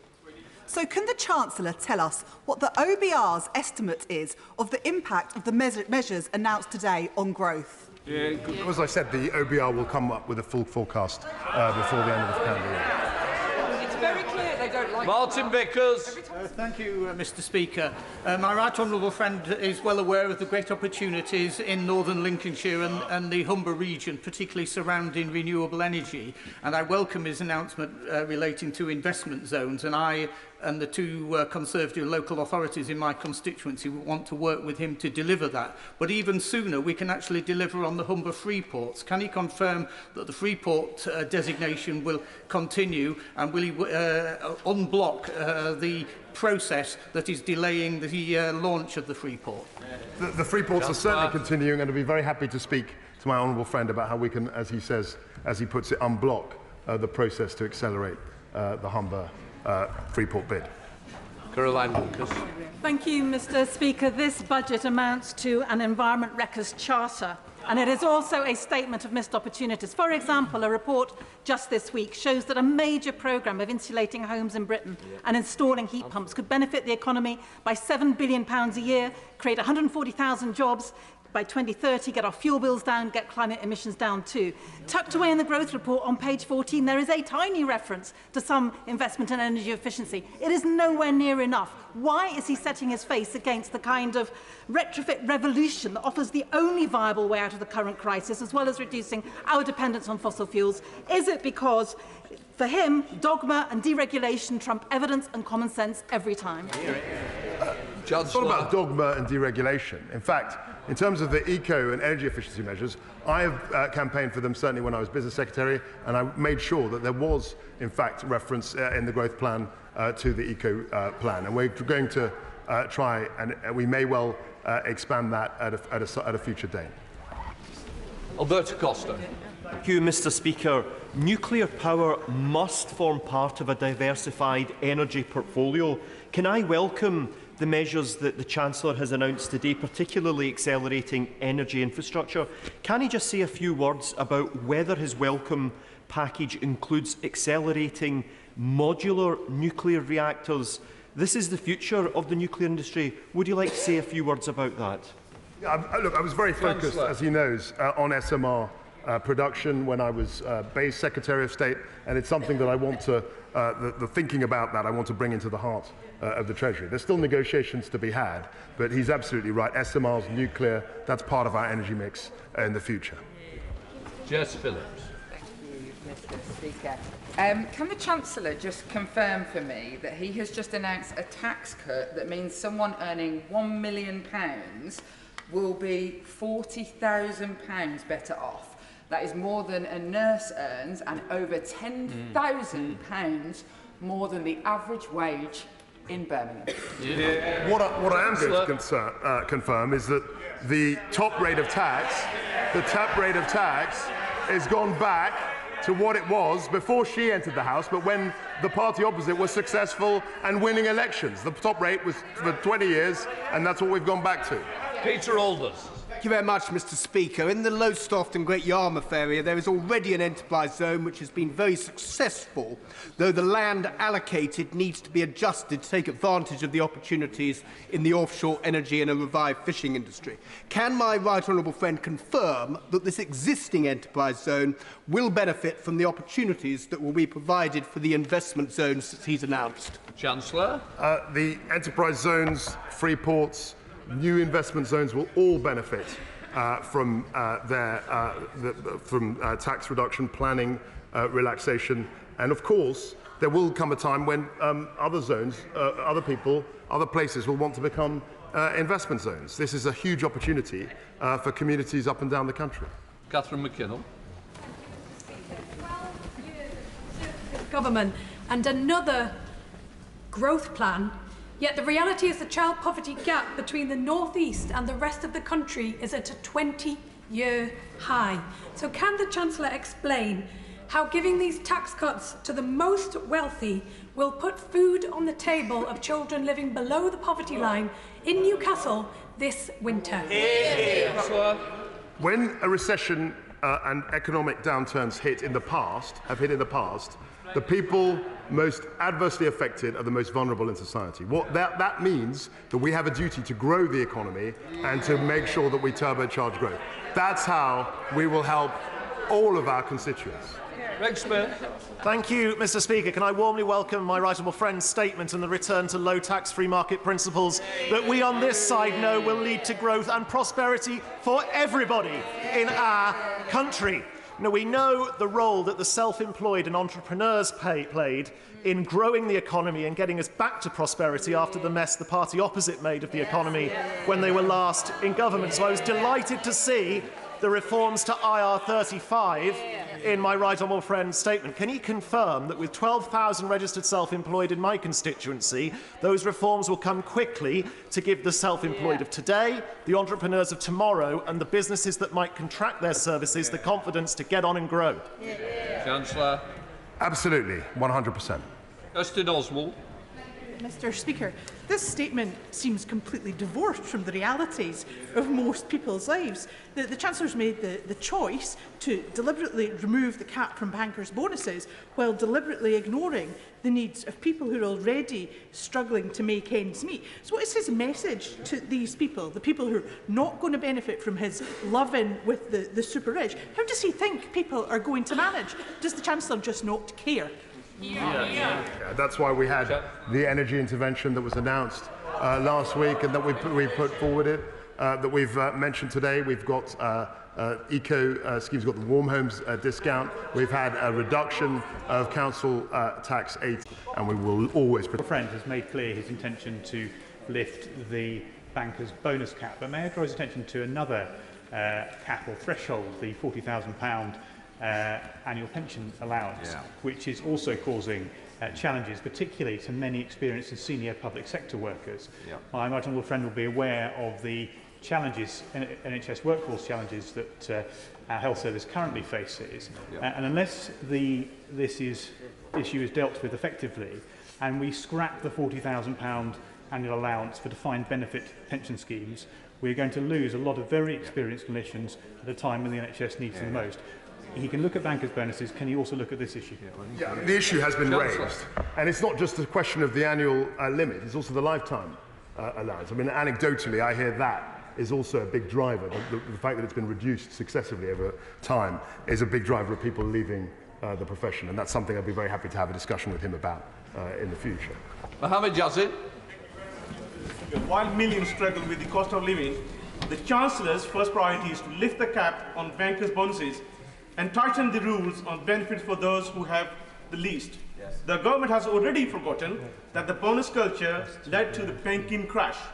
Lowering regulations put in place to protect ordinary people and their pension is dangerous. This is Tory austerity all over again, making the rich richer and the poorest poorer. At the time when key workers are being denied a decent pay rise, so why has the Chancellor chosen to help with the wealthy chance. Chancellor. The focus of the growth plan is on growth. It's on getting our economy moving and getting to 2.5%. That's the lens through which I am looking at this problem. And I'd be very, very happy also to remind him of support. David Rutley. Mr. Speaker, growth sectors such as pharmaceuticals will no doubt welcome my right honourable friend's steps on corporation tax. Does he agree that supply-side reforms are also required, with the Department of Health and BEIS working with greater urgency to approve and adopt clinically proven medical treatments to more fully realise the potential of the UK life sciences sector? Very pleased to confirm to my honourable friend that is exactly what we need to be driving forward. We need to be accelerating process so that we can actually deliver outcomes more quickly. And I pay tribute also to the fact that he and I have been debating, talking about these issues for many years now. And I'm very, very pleased that he still remains as focused on growth as he did many years ago. Stephen Farry. Thank you. It may be a very uncomfortable truth for some, but the biggest barrier to growth at present is the fact that there's increased barriers to trade with our dearest neighbour in the European Union as a result of Brexit. And of course there is an alternative reality here today as well, which would be a windfall tax, increased windfall tax on energy companies, investment in a Green New Deal, investment in skills and sound public finances. And how on earth can we look our constituents in the eye whenever they're only being offered £100 for home heating oil, whenever potentially people are going to get thousands in extra benefits today? The wealth is in our society. I think we're looking at the heating oil issue. My right honourable friend, the Business and Energy Secretary, is looking at this, and we will come to a decision on Northern Ireland, I think, very imminent. George Freeman. Madam Speaker, could I thank the Chancellor for putting growth at the heart of his mission in the Treasury and for challenging Treasury orthodoxy and making that the priority, and in particular recognising the potential of Norfolk. Would he agree with me that there are different types of growth, and we need growth that drives levelling up, strengthens the union, that drives innovation for higher productivity, and that science, technology and innovation are fundamental to it? And would he agree with me, echoing the comments of my right honourable friend, the Chair of the Science and Technology Select Committee, that we need the Treasury to move quickly to unlock private investment in fast-growing sectors? My honourable friend is absolutely right. I'd like to pay tribute to his service as Science Minister when I was Secretary of State in BEIS. We worked very closely together then, and I hope we can work closely now to make sure that Treasury and other departments are as focused on the science and technology agenda as my honourable friend. Stephen Timms. Thank you, Madam Deputy Speaker. Will the Chancellor give the important assurance that his predecessor gave, that social security benefits will be fully uprated in the usual way, in line with this month's inflation figure? We will make announcements about that in due course. This is Helen Whately. Thank you, Madam Deputy Speaker. Can I welcome my right honourable friend's focus and drive for increased economic growth and for making sure people get to keep more of what they earn? Can I ask him to assure me as part of that that government will be absolutely focused as well on reducing the barriers that sometimes prevent people from working more and earning more, particularly skills and childcare? I think the childcare issue has been raised many times, and I'm looking forward to more subsequent statements from my right honourable friend, the Secretary of State for Education. That's clearly an issue which can unlock growth and also protect families so that they can go out and earn money to look after their family. I mean, that's really important. Tim Farron. Madam Deputy Speaker, surely the Chancellor understands that the cut in stamp duty will do nothing to help 99% of people who can't quite afford their own home. It will do huge amounts to incentivise people who want second, third, fourth and fifth homes in my constituency, in Cumbria and other rural parts of Britain. Does he not realise the damage that excessive second home ownership and non-permanent occupied dwellings does to communities like mine, those in Cornwall, those in Northumberland and the rest of the country? Will he listen to rural Britain and stop backing second homeowners and back our communities instead? We are backing his communities. We are backing communities by reducing taxes, by creating the potential for investment zones, by the energy intervention, a whole host of measures that are backing ordinary, hard-working people. Sir Robert Neal. Thank you, Madam Deputy Speaker. I welcome much of the announcement. Can I in particular welcome the change to IR35? As the Chancellor will know, that has caused real distress and injustice to many honest, hard-working, self-employed people.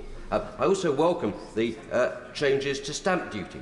But will he bear in mind, as I'm sure he does as a Conservative, that we also believe in sound money and that we must keep an eye upon inflation, because we do not want the benefit of the stamp duty cut to be eroded for many homeowners by the increased mortgage costs?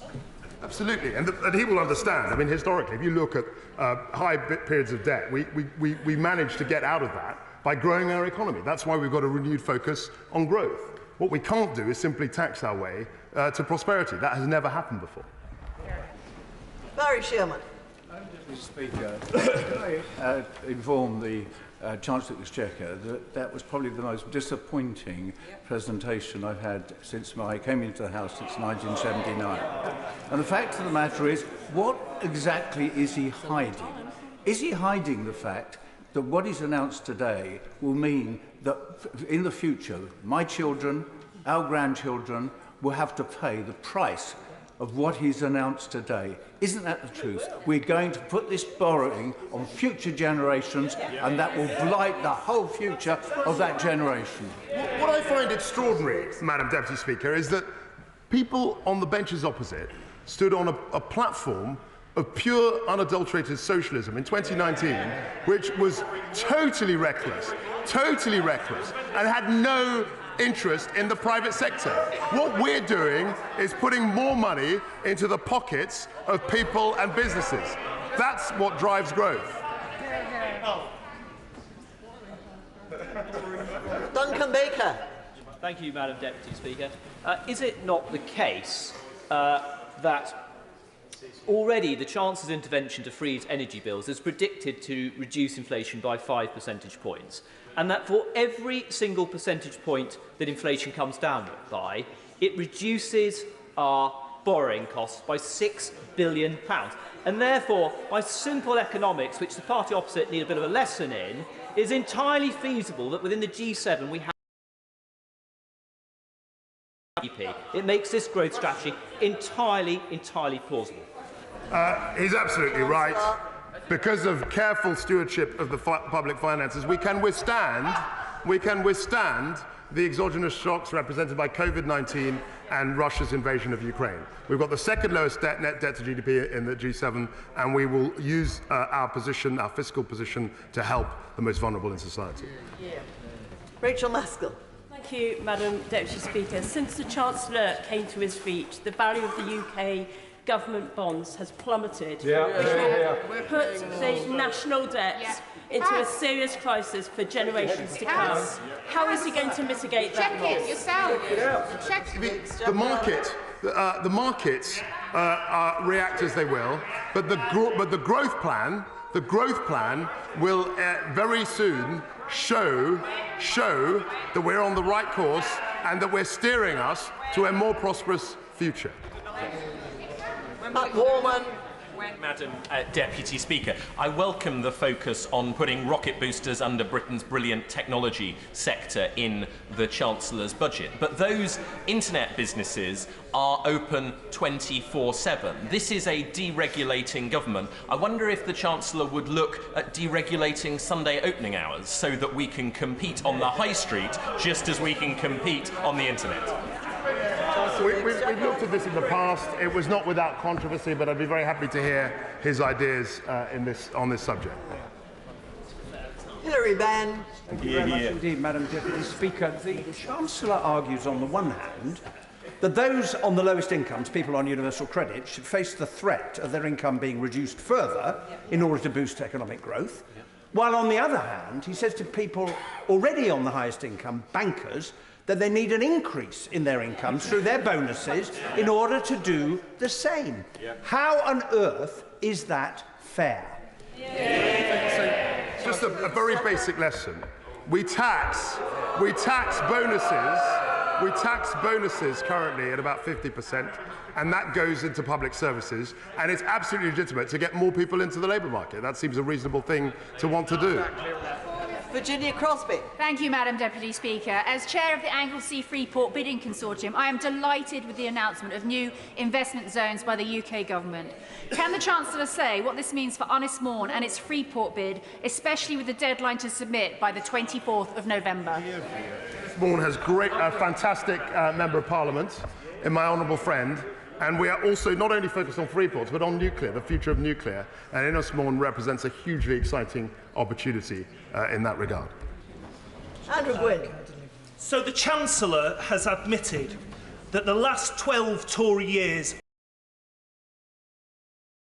But the real impact of this budget is that we are piling on debt for future generations. It's unaffordable, and if the Chancellor were a local councillor presenting this as a budget, his monitoring officer would be issuing him with a Section 114 notice, and his ministers would be calling in the commissioners. So the focus is on growth. As my honourable friend said, our net debt to GDP ratio is low compared to G7, and we are 100% focused on growing the economy so that future generations will be able to deal with the fiscal shocks that they have to deal with. That's what the purpose of this is. Sarah Brickcliffe. Speaker, getting through key infrastructure projects and the announcement of investment zones, whilst helping families and businesses with their energy costs, is key for people in Ham and Hassenden. But Lancashire has been announced as an area that can be an investment zone, but there are significant differences and problems between West Lancashire and East Lancashire. So could the Chancellor say whether it is possible for areas to have 2 investment zones in a county? Chancellor of the Exchequer. Absolutely. I mean, there's no reason why we can't have lots of different investment zones dotted around in lots of areas in the country. The DLUC Secretary is conversing, is engaging in conversations as we speak with various local authorities to see whether they can accommodate investment zones. Amy Callaghan. Thank you, Madam Deputy Speaker. I wasn't aware new legislation was introduced during a fiscal statement announcing a plan to this House to annihilate workers' rights during a statement framed at supporting our constituents and these very workers through the energy crisis is a new low even for a Tory government. I would say this government, but the faces change on these benches that often that I can't possibly say this government. I would ask if he would scrap these plans, but these are not the plans of a Chancellor. Isn't it the case that they're the ill-thought-out plans of a power-hungry Tory leadership candidate and they must be scrapped? Chancellor of the Exchequer. I didn't mention anything in my statement on workers' rights, and I've always been very focused on broader workers' rights, and no, the right to strike. No, the minimum service levels are absolutely crucial to make sure that the public is protected from militant trade union action. It's entirely fair. It's what happens in Europe, and we are 100% committed to that. Anthony Higginbottom. Thank you very much, Madam Deputy Speaker. And can I welcome the Secretary of State's focus on growth, which will allow businesses in Burnley and Padiham to grow and allow people to keep more of the money they earn. Following on from my honourable friend, the member for Hindburn, in East Lancashire, we stand ready to lead this country in aerospace, in cyber, in small modular reactors. So can I urge the Chancellor to look sympathetically on a bid from East Lancashire, and would he meet with myself and other East Lancashire colleagues and the leader of Lancashire County Council to talk about what an East Lancashire investment zone might look like? So, just to remind my honourable friend, the investment zone conversations have been very much led by the DLUC Secretary of State. I'm sure he will be engaging with the relevant councils, and I'd be very happy also to talk to my honourable friend about the opportunities that investment zones represent. Diana Johnson. Thank you, Madam Deputy Speaker. Can I just take the Chancellor back to his party's manifesto commitment around levelling up? And what I want to know is, the investment zones, will they actually tackle the need for real infrastructure investment? So, for example, if he's really serious about growth, the need for the rail electrification line to Hull, which was ruled out in his party's integrated rail plan just last November for the next 30 years. Will he look at that again if he's serious about growth? We're always looking at infrastructure projects and measuring their benefit-cost ratio. And of course, as far as investment zones are concerned, of course, they're naturally allied to key bits of infrastructure and they have to be coordinated. That's one of the purposes of what we're trying to announce. Mike Wood. Thank you, Madam Deputy Speaker. Investment zones have potential to make a massive contribution to levelling up for areas like Dudley South.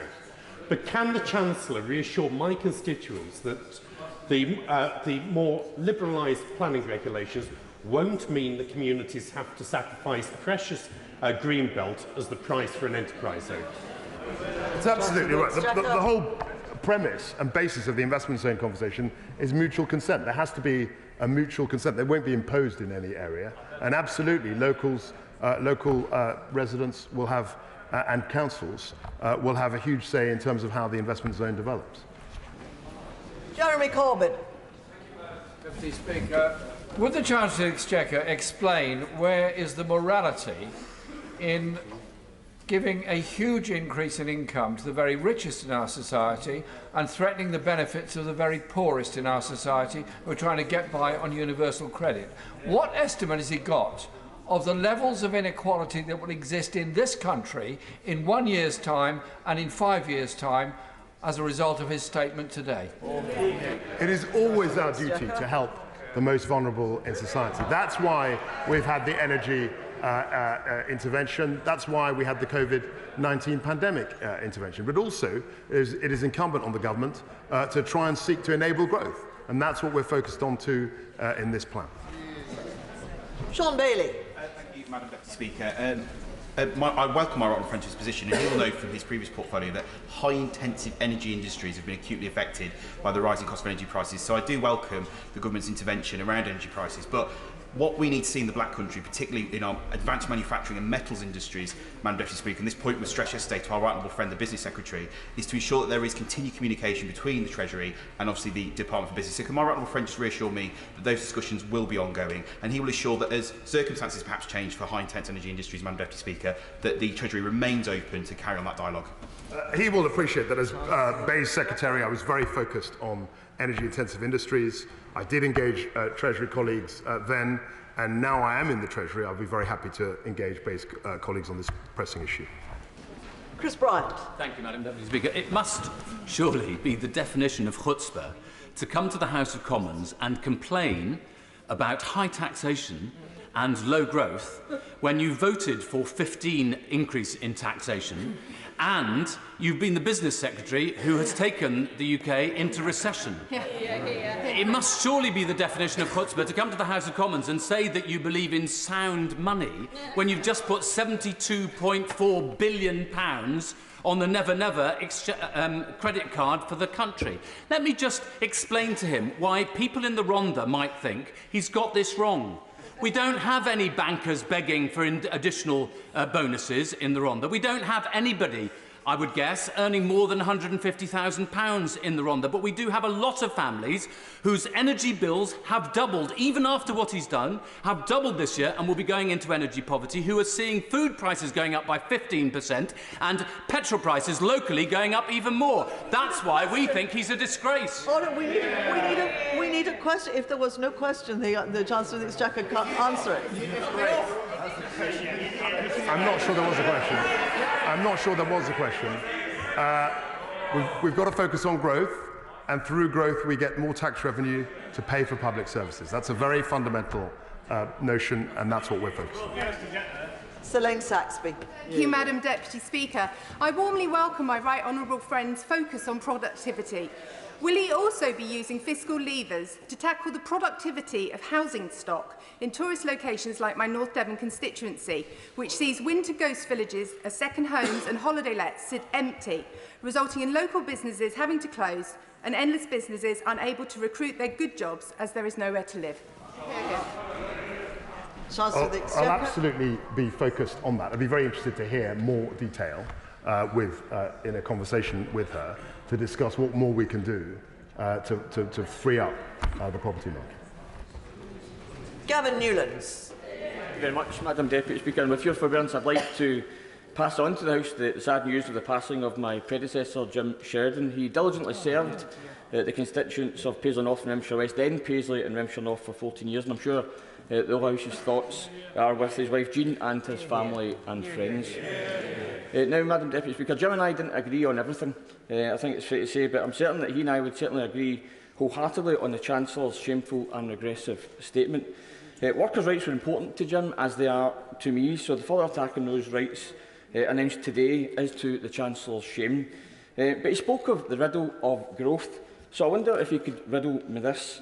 How is it that giving bankers yet more millions drives economic growth, but giving those on benefits a fair deal or those on low wages a cost of living pay increase drives inflation?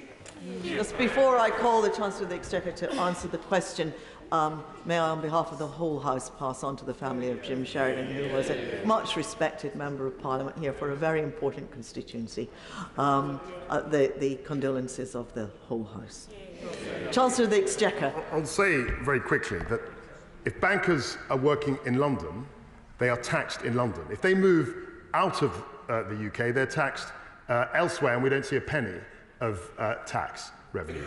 The City of London, the financial services, not just about the City of London, it's about Edinburgh, it's about a whole range of other countries, towns, have to be at the top, at the apex of the financial system, global financial system. We've got to attract the talent, and we can tax it, and that tax revenue is used to public services. Craig McKinley. Deputy Speaker, can I offer my, absolute congratulations for the Chancellor's growth plan.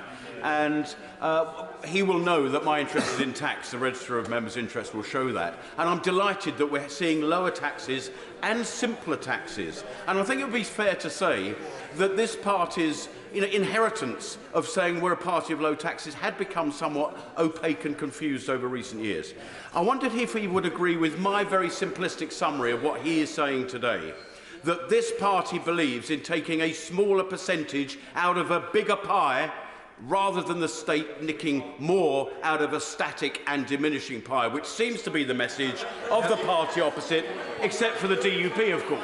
I mean, we openly repudiate a socialist vision of society. We don't believe that the state should take more and more of people's income. We think that people should keep more and more of their earnings.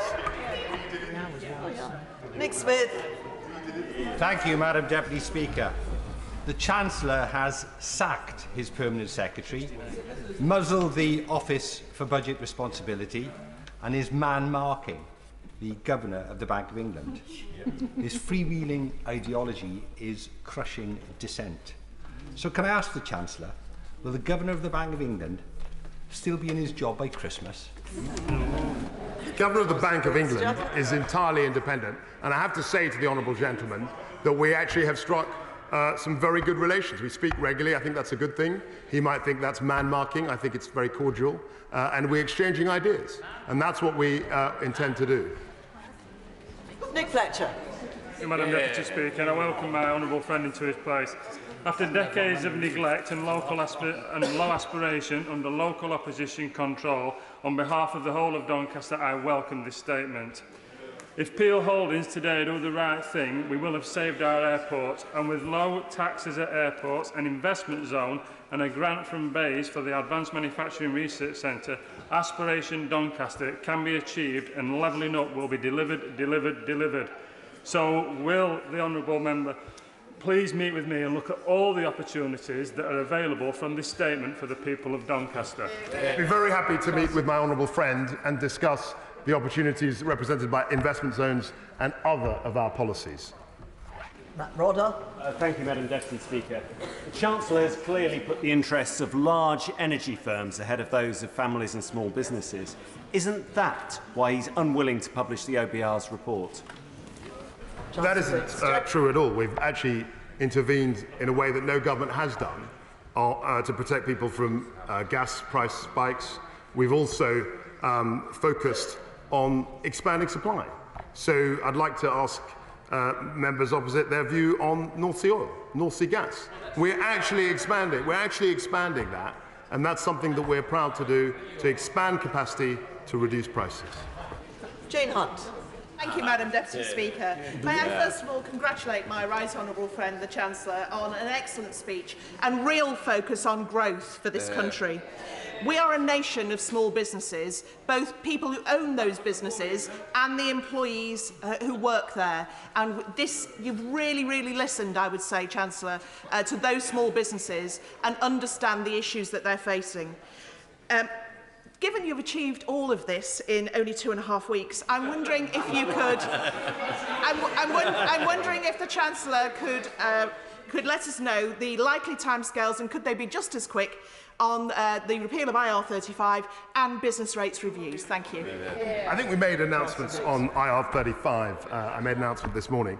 I'd be very interested to hear her ideas on business rates, because that's an ongoing conversation, and I used to hear that the whole time when I was PPS to the Chancellor 5 years ago, and also as Chancellor, as you say, as she says, for 2.5 weeks. Wendy Chamberlain. Madam Deputy Speaker, I'd like to know how this Conservative plan for growth is going to help unpaid carers, who Carers UK estimate deliver £500 million worth of care a day. While I've been speaking to constituents in North East Fife about my carers leave bill, it's clear that carers allowance prevents people from working. So given that the Chancellor has failed to ensure or clarify whether we're going to see inflationary increases for benefits, will they at least look at ensuring that they don't impact with other benefits, or at the very least allow people to work more before their carers allowance is impacted? Yeah, we're always looking at ways in which we can encourage people who are helping the most vulnerable in society do what is a critically important job. We're always looking at ways how we can improve that. Dr. Ben Spencer. Thank you, Madam Deputy Speaker. What's been announced today is more than just a fiscal event. It's a vote of confidence in Britain. A statement to the country that we can grow, we can aspire, and we can achieve. Rather than wilt in the face of our challenges, we can and we will flourish. Does my right honourable friend agree? He's absolutely right. He's absolutely right. We have a dynamic population, highly skilled people, and our job in government is to empower people to grow and to achieve and to thrive in the way he suggested. Neil Griffith. Thank you very much indeed, Deputy Speaker. Well, during the last 12 years of Tory government, public services have been cut to the bone and are now facing rampant inflation and escalation of costs. So following his announcement, what reassurances can the Chancellor give that there will be no real terms cuts to the budgets of our public services? I'm not going to make any statements about a budget here this morning. Jerome Mayhew. Madam Deputy Speaker, without growth, government just becomes an exercise in rearranging the deck chairs. So I absolutely welcome this unashamed focus on growth, because as the Honourable Member for Runnymede and Weybridge said, it's a vote of confidence in the future of our country. Let's look at the Western Link Road in my constituency. Does my right honourable friend agree that the decision to accelerate that project is exactly the kind of enabling infrastructure investment that helps local communities and unlocks local economic growth? My honourable friend is absolutely right. By accelerating infrastructure projects, we can generate economic growth, we can generate achievement, we can infuse the supply chain and actually get Britain moving again. Marion Fellows. Madam Deputy Speaker, we want this country to be an entrepreneurial, share-owning democracy. I now want to extend an invitation to our current Chancellor to come to Motherwell Town Centre and Wishy-Cross and try and explain this pie-in-the-sky ideology to folk in my constituency who are scared to go to sleep at night in case they can't wake up and heat their houses the next day or feed their families. Where do you think this ideology is going to help those constituents of mine? It's not ideology. It's a practical focus on growing the economy so we have a more prosperous country. That's what governments should be doing. And the party opposite, the socialism that I don't know whether she represents that, isn't going to work. Simon Baines. Thank you, Madam Deputy Speaker. Could I congratulate my right honourable friend on his focus on growth in his statement? And would the government consider a cross-border investment zone on the Welsh borders covering North East Wales, where my constituency of Clwyd South is located, and part of North West England, given the very close economic interrelationship between the two areas? Chancellor of the Exchequer. As I've said to other colleagues, the DLUC Secretary of State, my right honourable friend, is very much engaging with local councils on where these investment zones can be located. But I'd be very happy to speak to my honourable friend about looking at possibilities where we could locate investment zones in the region he suggested. Matt Western. Thank you, Madam Deputy Speaker. Since people close to the Treasury started trailing details about this mini-budget over the last 10 days, sterling has lost 5% in value against the dollar. Hasn't he just fired the starting gun on a run on the pound? I know it's fashionable for members opposite to talk down Britain and talk down, and they're showing, I have to say, they're showing an extraordinary interest. They're showing an extraordinary interest in the gyrations of markets. What will improve market sentiment is strong growth and a Britain that's open for business, and that's exactly what we're trying to achieve. Scott Benton.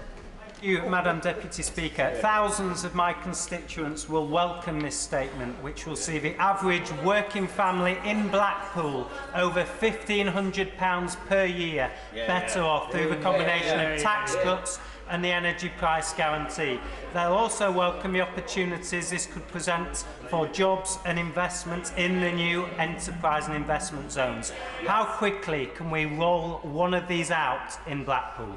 I'd be very interested to have a conversation with him about this and also refer him to my right honourable friend, the DLUC Secretary of State. He's engaged with these conversations as we speak. Clive Betts. Thank you, Madam Deputy Speaker. So after 12 years of failure, the answer apparently is to first of all blame workers and their trade unions, and then to blame the planning system, the system they've been responsible for the last 12 years. That's the big answer. Will the Chancellor explain with regard to these new investment zones, which sound rather similar to the failed enterprise zones of the 1980s, what planning requirements are going to be abolished? Will that include the abolition of the requirement to build affordable homes for those that can't afford to buy? And has he done a detailed cost-benefit analysis of the proposals?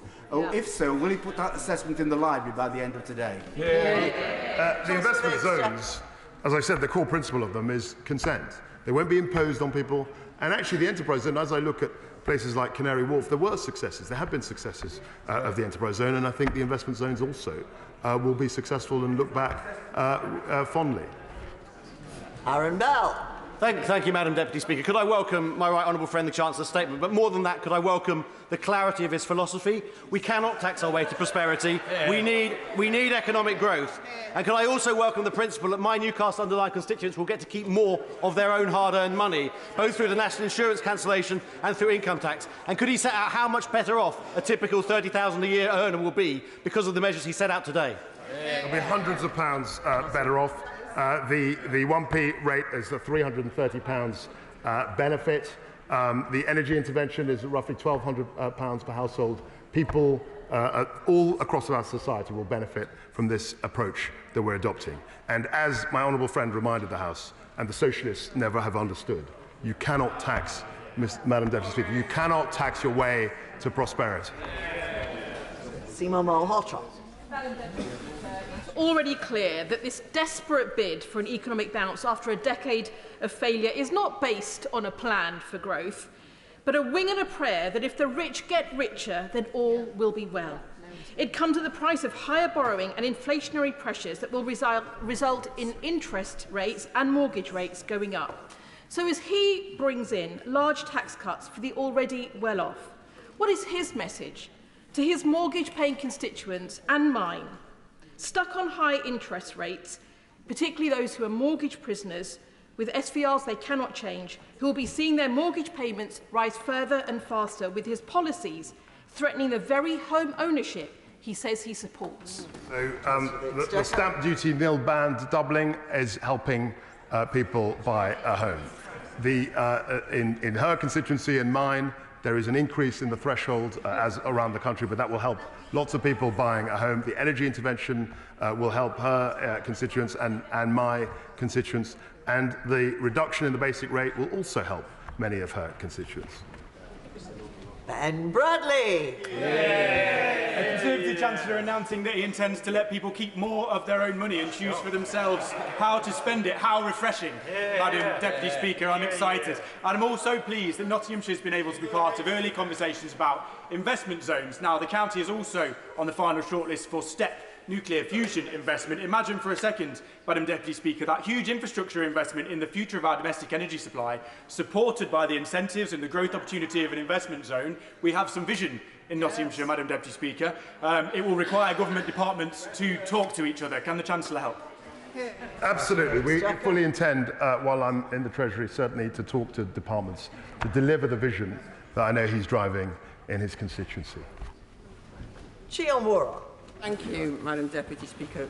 Newcastle paid a very heavy price for Conservative austerity economics.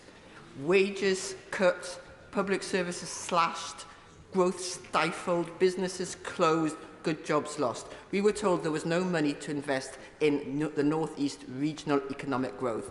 Now, he is borrowing billions to gamble on tax cuts for the rich and boosting oil companies' profits. Still, working people are expected to foot the bill. So will he apologise to my constituents for making them poorer and expecting them to pay for it? So the tax cuts I've announced, affect everybody who pays tax, and they will affect many people in her constituency.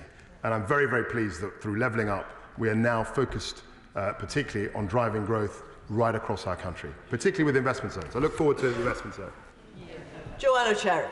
Thank you, Madam Deputy Speaker. I'm sure many of my Edinburgh South West constituents will agree with me that threatening the low paid with sanctions while ensuring that bankers can get bigger bonuses is not a moral way to go about creating growth. Before the Chancellor says that Edinburgh will somehow benefit from this, can I assure him that most of my constituents that work in the financial sector will not benefit from these bonuses? But not content with doing that, he's also attacking the right of low-paid people to strike to get better pay and conditions.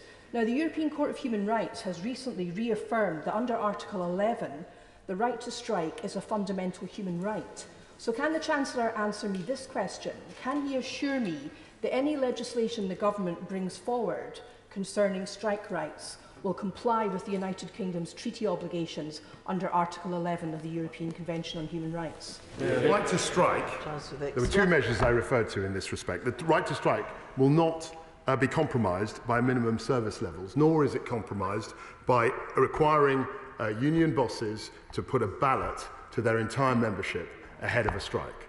These are not measures which conflict or in any way militate against the right to strike. Olivia Blake. Thank you, Madam Speaker. This is a budget and it should have been treated as such by the Chancellor. It is the budget which is lining the Savile Row pockets of their friends and allies in the city and their funders in the city too. Who's paying for this? Is it the oil companies making millions and billions? Is it the mega corporations making millions and billions? No, it is working people. Will he admit it? What I will admit, Madam Deputy Speaker, is that the plan is a plan for growth that's going to drive entrepreneurialism and endeavour and economic opportunity in this country, and everybody will benefit from it. Barry Gardner. Thank you, Madam Deputy Speaker. Whilst the Chancellor was speaking so optimistically about growth, the city saw the FTSE 100 fall, the S&P 500 fall, and the pound fall to the lowest level since 1985. Now, he will appreciate that given that oil and gas prices on the wholesale markets are in dollars, that has just increased still further the borrowing that he will have to pay for the package announced yesterday. But if he is so optimistic about growth, will he set a timescale? Will that timescale be 6 months? Will he retire in a year if the growth that he has predicated hasn't been achieved? Or is this an admission that he's going to stuff as much money into as many of his friends' pockets before the general election in 2024? He will also know that over the last 2 or 3 months, oil and gas prices have come off quite a bit. So actually, the long-term contracts we're negotiating are just as likely to be much less costly than increasing costs. And of course, in terms of our growth plan, I'm not embarrassed about wanting to grow the British economy. I'm not embarrassed about driving opportunity in this country, and I don't believe that higher taxes lead to prosperity. Helen Hayes. Thank you, Madam Deputy Speaker. For the first time ever this year, the number of women aged 25 to 34 leaving the workforce to care for children is going up. 4 in 10 mothers have considered giving up work or cutting their hours because of the cost of childcare. More than a third of parents of primary-aged children are in part-time work.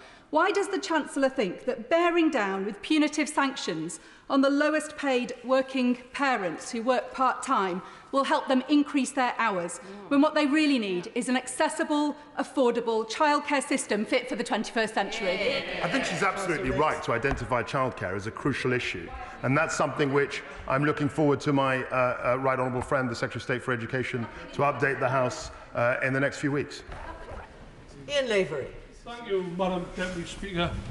Within seconds of the Chancellor's financial statement, he declared war on the trade unions. He declared war on those less well off in society, those on universal credit. At the same time, scrapped the cap on bankers' bonuses. That's ideology. That's ideology unfettered. Can the Secretary of State say who will benefit most from the huge financial intervention today? Will it be someone on a salary similar to the right honourable gentleman, or someone like in my constituency, a two-parent family with 2 kids who are having to use or having to claim universal credit to top up their income? So the energy intervention will help all his constituents deal with higher energy costs this winter, and the reduction in the basic rate, which we've pulled forward 1 year, will also help people to the tune of £330 a year. That's a broad swath of our countrymen and women. Barbara Keeley. Thank you, Madam Deputy Speaker. One group who never get a mention in fiscal events from this government are millions of unpaid family carers. Yeah. There's no increase here for their miserly £67 a week carers allowance. If they work part-time, as we've already heard from other colleagues, this government is threatening them with sanctions if they don't increase the hours they work. Cost of living help?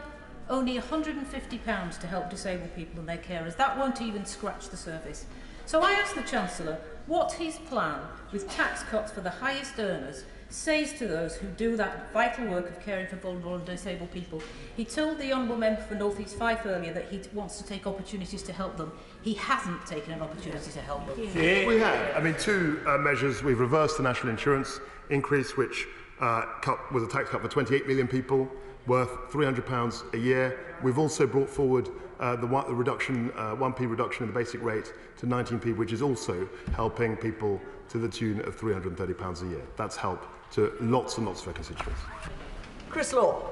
Thank you, Madam Deputy Speaker. I'm actually quite astonished because I don't think I've received a single letter from any constituents that are saying, from a fat cat or energy oligarch or of the richest 1%, please help us with the cost of living. However, what I have had is a bag full of constituents write to me about the cost of living and what help there would be in this package, those of which the most vulnerable in our society are the disabled. It seems that given where we're at just now, disabled are having to choose heat over eat, they're losing out in therapies, and the Multiple Sclerosis Society next week will be publishing a report which will show that 40% are going into a real deep crisis this winter, and not a single package has been announced. So can I ask the Chancellor of Exchequer, what package are you going to put forward for the disabled people in our society that we all care for, yet not a single word is in this budget? We do care for the most vulnerable in our society. That's a duty of government. That's a moral duty of government. And we have announced measures in the energy space, which is helping a whole range of people, which is fundamental to the cost of living in terms of tackling bills this winter. Toby Perkins. Thank you very much, Madam Deputy Speaker. The pound has reached its lowest rate against the dollar in the time that the Chancellor has been on his feet. The FTSE 100 index is down 1.7% simply today. Now, when my honourable friend from York Central raised it to him, he said, well, the markets will react as they will. But if the point of his plan for growth is to increase confidence, and even the City believes stuffing the pockets of the very wealthiest and expecting bankers' bonuses and oil company profits to lead the rest of us to prosperity is a bad idea, who is actually on his side? The growth plan is about growing the economy. And we're not going to grow the economy by increasing taxes indefinitely. Mike King. Thank you, Madam Deputy Speaker. The Chancellor mentioned that it would cost 60 billion for his energy package for just 6 months, but the Prime Minister promised that that package would go on until 2024. £240 billion borrowing requirement to fix a broken energy market today, saddled on future generations. Can I ask the Chancellor, does he think that's a price well worth paying? So I think he's got the mathematics slightly wrong. The business support is 6 months, and the household support is for 2 years.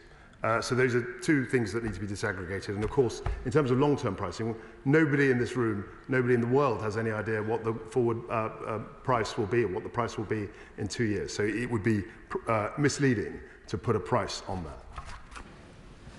Dr. Philippa Whitford. Thank you very much, Madam Deputy Speaker. Not just the American president, but the dogs in the street know that trickle-down economics doesn't work. Hear, hear. What this statement does is push money into the pockets of bankers in the City of London and big fossil fuel companies. It will kill high streets. It will take money away from local economies, and to depend the entire UK economy on one big city while strangling everywhere else is the opposite of levelling up. This document claims on page 32 that the price cap of £2,500 will bring down the average household bill to £2,500. That's still £600 more than it is now, and double what it was in January. So what will the Chancellor do to help people right now, and will he particularly cut VAT on fuel, as Germany has done? The investment zones and our ability to motivate, incentivise investment is going to help a whole swath of communities across the UK. The reversal of the national insurance tax and the bringing forward of the 1p reduction also will help thousands and thousands, if not millions, of our constituents. Dan Carden. Thank you, Madam Deputy Speaker. The UK is already a deregulated, low-tax economy with the most draconian workers' rights in the whole of Europe, in which the richest are well rewarded. It would be bizarre if it wasn't after 12 years of a Tory government. But what that has not led to is the transformation of skills and training across the workforce. It's not led to rising wages, which are still less in real terms than they were before 2010. It has not lifted children out of poverty, and it's left us ranking 150th in the world for the investment that the Tories always talk about it. Can I ask the Chancellor a very specific question? Will he accept this fact? There is no correlation whatsoever between tax burdens and prosperity across high-income countries. I don't accept his proposition that the level of tax is immaterial. I don't accept that. I don't believe that we can just tax our way to prosperity in the way that the socialists claim. And I absolutely reject the idea that tax doesn't incentivise economic activity. Paul Blomfield. Thank you very much, Madam Deputy Speaker. After 12 years of Conservative economic failure, the Financial Times reported earlier this week that those on the lowest incomes in the UK are much poorer than their counterparts across the rest of Europe. 20% below Slovenia, for example. while those at the top are among the wealthiest. Now, the Prime Minister has said she doesn't believe in redistribution. The measures announced today suggest he does, but in the wrong direction, taking from those who have least and giving to those who have most. Does he not recognise that the British people will see it exactly for what it is? What I do recognise is that socialism and high tax doesn't work. And he and others have stood 4 times on a socialist platform. The British people have rejected them 4 times. And if they go back to their socialism, they will be rejected once again. Tonia Antoniazzi. Today we have heard the promise of accelerating energy infrastructure. Since I have been in this place, every MP in South Wales has been asking and demanding for a tidal lagoon in Swansea Bay. Now, will the Chancellor make that commitment to work with Welsh Government and Swansea Council to make tidal energy, green energy in this country a reality? So I've done a lot in that regard, actually. We had a ring fence for tidal marine energy, and there is a project in Scotland which is focused on that. The lagoon project she mentions, I looked at and wasn't at the time value for money, but I'm open to the concept. Patricia Gibson.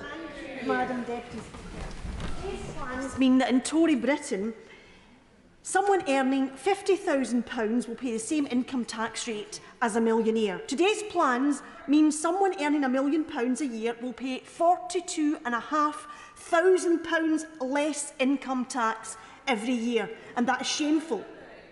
These plans were not in the Tory manifesto. They don't have a mandate, and they certainly don't have a mandate in Scotland. The UK is already the most unequal country in Europe in terms of disposable income, according to the OECD. And after today, that inequality is guaranteed to widen. He may be proud of his announcements today, but what does he say to those who will now conclude that, just like Britain, the Chancellor's moral compass is broken? I reject that implication. I reject their statement. We're absolutely focused in the Treasury and across government on helping the most vulnerable, and that's why we had the most radical energy intervention that any British government has ever made. Lloyd Russell-Moyle. Thank you, Madam Deputy Speaker. The reality is this is a class war budget. This is an ideological budget. This is about taking from the poor and giving to the rich. It's about lining the pockets. It is about them and us. And that party over there have said, we do not care about ordinary people in this country. We care about piling on debts. We will make ordinary people pay while our chums in the city get rich. And will those chums spend the money on the economy? No. They will squirrel it away to tax havens around the world. That's what they have always done. Is this budget not a disgrace? So what I want to reiterate is the fact that reversing the national insurance increase, which Labour supported, 3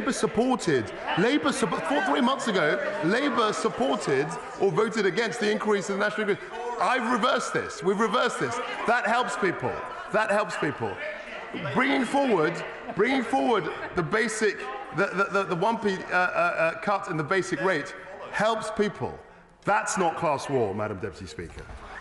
Clive Efforts. Madam Deputy Speaker, the proportion of income for the wealthiest over the last 12 years has actually gone up. So how come his economic miracle hasn't been working for the last 12 years? And where does his mandate come for this new era? Because it's worth reminding ourselves that 2/3 of the members on the benches opposite didn't vote for a candidate that supports the economic approach that the Chancellor has taken today, and only 43% of Tory members voted against it. So the choice today is clear. Who pays the bill? Is it the taxpayers, or is it these high-earning energy companies who have got excess profits? The choice is clear for the public, so why don't we put it to a general election, because he doesn't have a mandate for what he's doing today. So the choice is clear as to whether we should back growth driven by the private sector, or we believe that the state can tax its way to prosperity. That's a very easy choice to make, Madam Deputy Speaker, and it's clear that taxing and spending to prosperity is a failure. Laura Anderson. Thank you, Madam Deputy Speaker. The people of Putney, Roehampton and Southfields will see right through this budget for how little it will do for them. The only growth this growth plan will deliver is a growth in inequality. Does the Chancellor agree with his department, who, according to reports, have carried out analysis that forecasts that the UK oil and gas producers and electricity generators will receive as much as £170 billion in excess profits over the next 2 years? Shouldn't they pay their fair share? That figure is not relating to taxable profits here in the UK, and it's not remotely accurate. Deirdre Brock. How and when will the Chancellor address the concerns raised by economists at the Resolution Foundation, the Institute for Government and the IFS that this package doesn't meet current fiscal rules? As I said in my statement, we have a medium-term fiscal plan which will outline the medium-term approach to fiscal discipline in the next few months. Zara Sultana. Thank you, Madam Deputy Speaker. My constituents are terrified at rising bills. That's the word that they use, terror. Energy bills are still going to be double what they were earlier this year.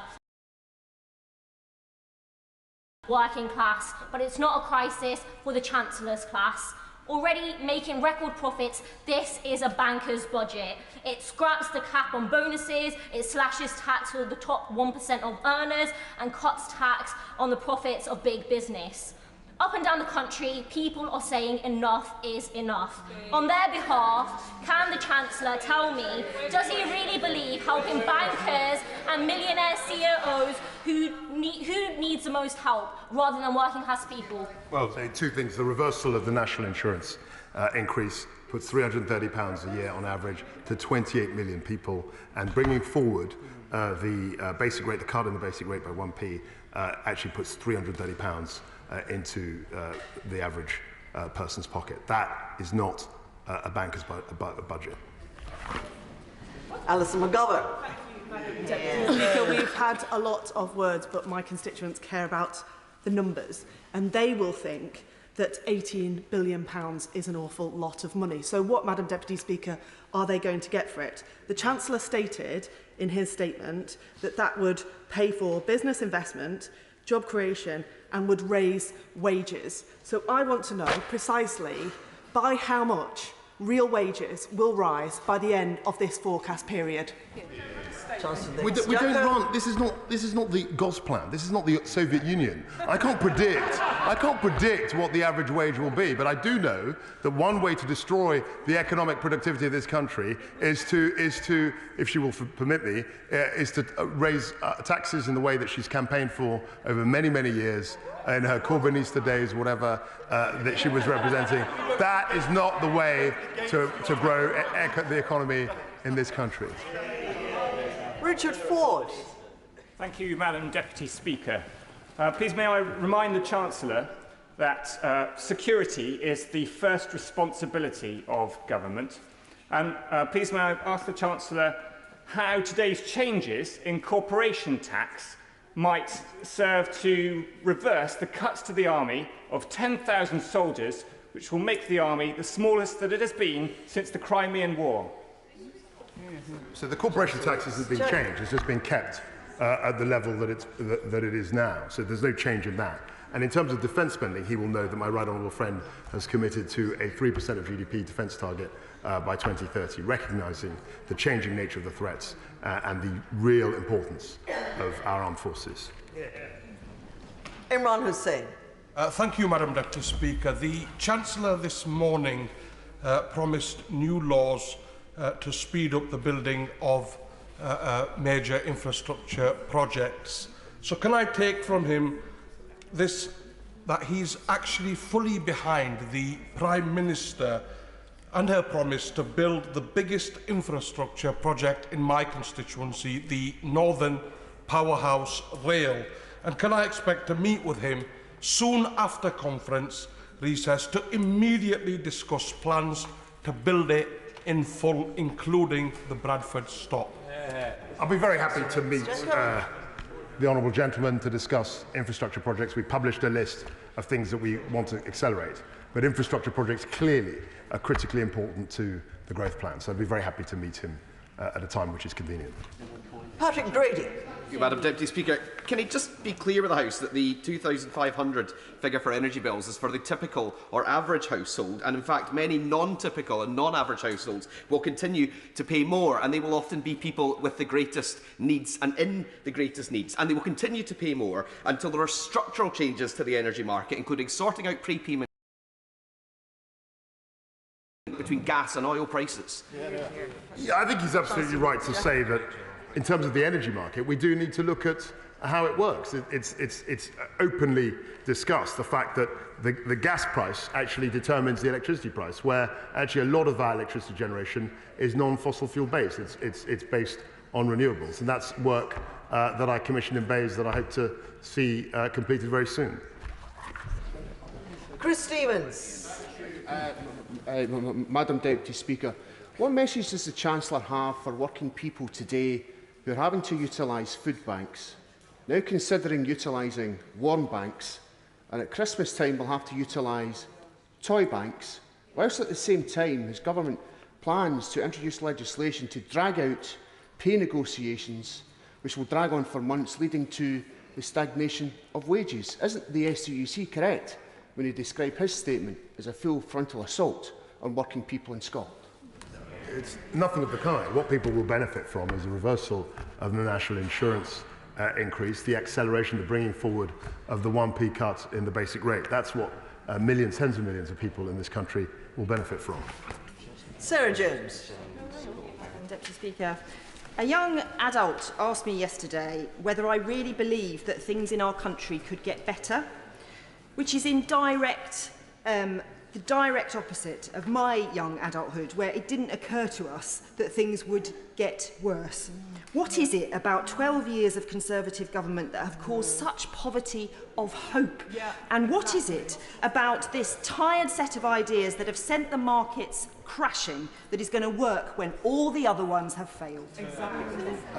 We're focused on growth, Madam Deputy Speaker, and it's through growth that the young person that she spoke to is going to get more opportunities and more benefits and actually have a much better funded public sector. Richard Berger. Thank you, Madam Deputy Speaker. Tax cuts for the richest, bigger bonuses for bankers. This is the classic trickle-down con trick. The wealth won't trickle down. In fact, it will be sucked up into fewer and fewer hands. So won't the Chancellor admit that that is what this is designed to do? That the Tories are acting like Robin Hood in reverse, taking from the poor and giving to the rich? And isn't that appalling at this time when people across the country, people out there, are really suffering during this cost of living emergency? So there are three big measures which are helping people up and down, millions, tens of millions. Firstly, the energy intervention announced by my right honourable friend last week, the reversal of the national insurance, a planned increase, and of course the acceleration, the bringing forward of the 1p cuts in the basic rate.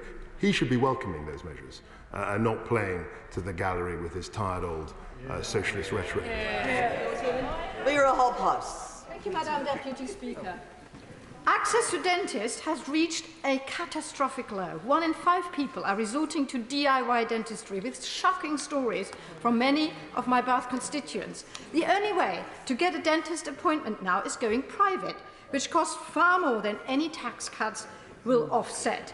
How will the tax cuts today offer my Bath constituents proper access to the dental care they need?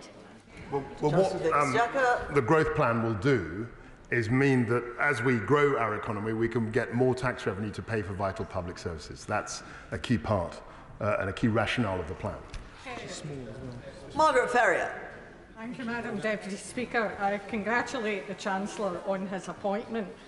Family-owned Eccles Ice Cream in my constituency has been struggling with soaring energy bills. This century-old company will miss out on the government's support because their energy contract was renewed one day before the arbitrary cut-off following the collapse of their supplier.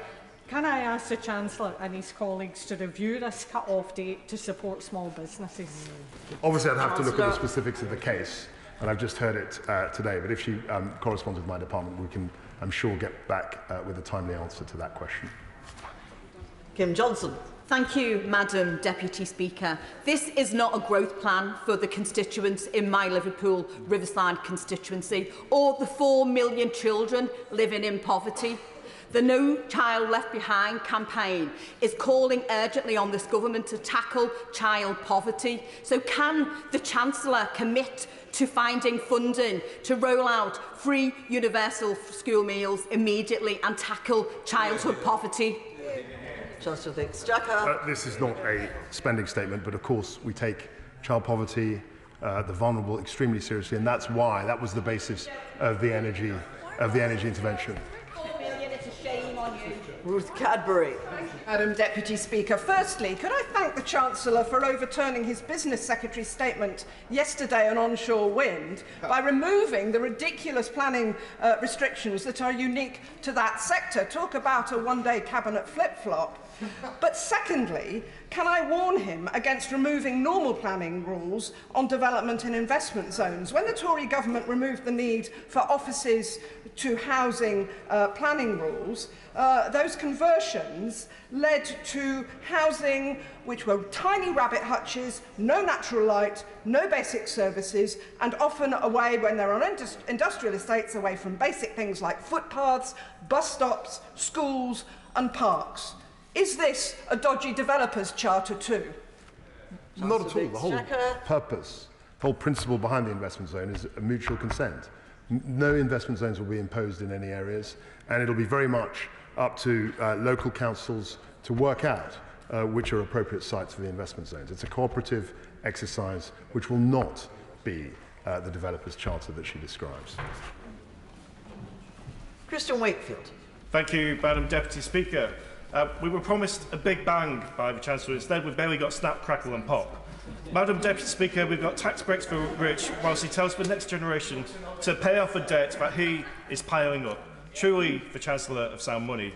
The Resolution Foundation said that the poorest 10% of households will gain all of £11 from this budget. That isn't a budget, of course. He is also raising the cap on bankers' bonuses while threatening to cut benefits for 120,000 people on universal credit. Why is he not looking out for those who are struggling the most and instead acting as the Chancellor for fracking donors and bankers? Chancellor of the Exchequer. Well, it's nice to see him in his place on the other side. In splendid isolation there. But I would remind him that the measures relating to national insurance and the basic rate do actually help a vast number of constituents on both sides of the House. Richard Thompson. Thank you, Madam Deputy Speaker. I wonder, what does it say about the government that at the height of a cost of living crisis, we appear to have a Chancellor who's putting pressure on the Governor of the Bank of England to increase interest rates, presumably on the basis that he considers that there's too many people right now who've got too much money in their pockets? And what also does it say about the priorities of the government, I wonder? Of all the groups that the government has rushed furthest to help, it's bankers suffering the indignity and privations of only being able to qualify for bonuses double their salary. We have an economic historian for a Chancellor. Isn't the legacy of today's statement going to be that for tens of millions of households of the length and breadth of the UK, he's going to make any notion of a fair economy history? Any cursory look at the history of this country shows that the way to deal with debt, the way to deal with cost of living issues is to grow the economy. And that's why we're 100% focused on that. Beth Winter. Thank you, Madam Deputy Speaker. As the TUC has pointed out, the Chancellor has said that we've been far too focused on redistribution and not on growth. But here he's been this morning making announcement after announcement that redistributes to the wealthy, lining the pockets of the bankers and the fossil fuel companies. People in my constituency of the Cynnon Valley, indeed millions of people up and down the country in receipt of public pay, in receipt of social security benefits and pensions, have never benefited from any form of redistribution under this Tory government. All they've experienced is pay freeze, benefits cap and a freeze on the triple lock. Isn't it the case, as the overwhelming evidence does show, that the only thing that is growing is people's debt, people's energy bills and... sorry? Keep going. Order! I think the Honourable Lady's probably got the message that she's taking too long, but I can't blame only the Honourable Lady because lots of people have taken too long. I've been quite lenient because we've got plenty of time today, but, you know, there's still a question of courtesy to the House. I hope the Honourable Lady will just put her question now, please. Absolutely nothing for the majority of people in the neoliberal economic... Order! When I politely asked the Honourable Lady to just put her question, can't she just put her question? Has she put it? Because I didn't hear it. It wasn't clear what the question was, but if she's suggesting that we haven't helped people with this growth plan, I would just gently remind her that the energy intervention helps nearly everybody. The reversal of the national insurance increase helps 28 million people and gives them £330 a year, and accelerating the cut, the 1p cut in the basic rate, also gives £300 a year to the average worker. These are substantial benefits, which I'm sure her constituents will appreciate. Helen Morgan. Thank you, Madam Deputy Speaker. I think today's statement has shown that the Conservative government is out of touch with rural Britain. The Rural Services Network have said that people in rural areas face significantly higher costs, partly due to being reliant on private transport and partly, as we've discussed in the House, on off-grid heating, and that they earn much less than their urban counterparts. So can the Chancellor explain to me how today's budget will help people living in rural areas? I think she does well to raise this issue, because clearly people affected who benefit from a limit to the price of electricity don't cover people in rural areas who are off the grid, and that's why my right honourable friend, the Business Secretary, has announced some measure of support, and we're also looking at other ways that we can help people in the way that she's described. Peter Grant. Thank you, Madam Deputy Speaker. I'm very proud of the fact that Glenrothes was the first town in any of our 4 nations to be recognised by the Living Wage Foundation for its progress towards becoming a living wage town. That's a proper living wage, not the Chancellor's pretended kiddie-on one.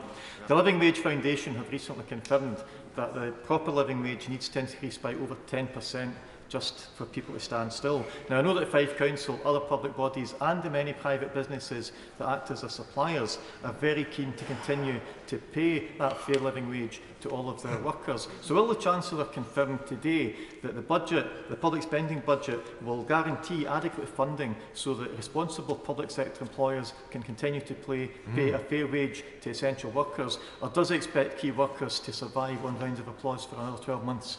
Yeah. We've made lots of progress in terms of the fair wage. Also, I might add that the national minimum wage is something that we've increased, and we've always sought to protect the most vulnerable in our society. Kirsty Black.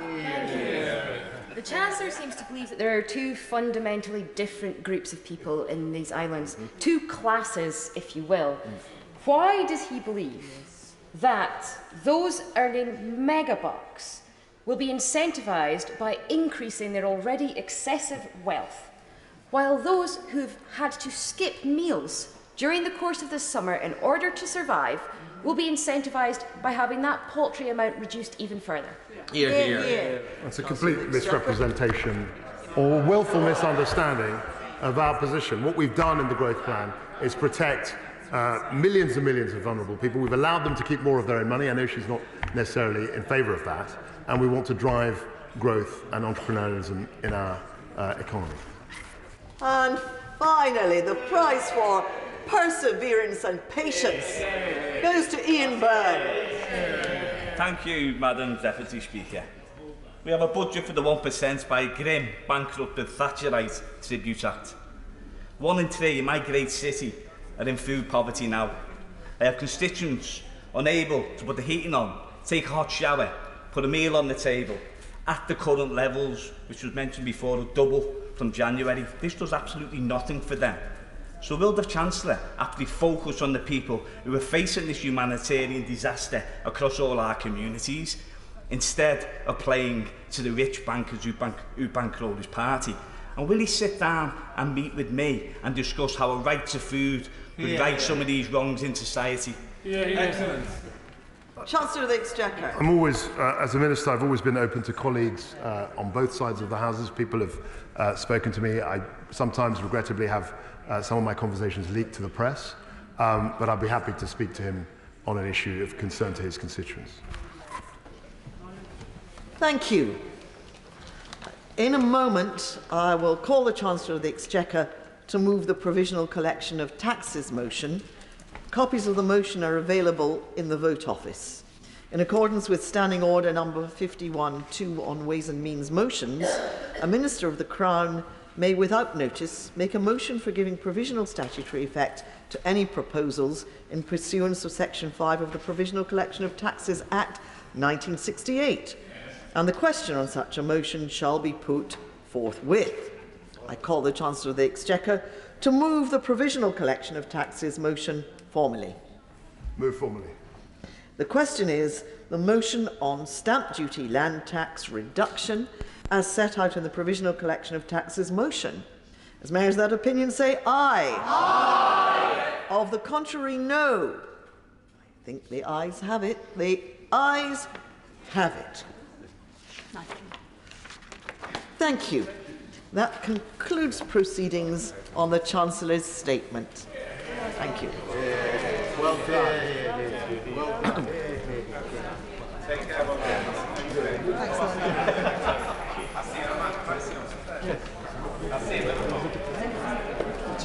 I now call Kate Kniveton with her petition.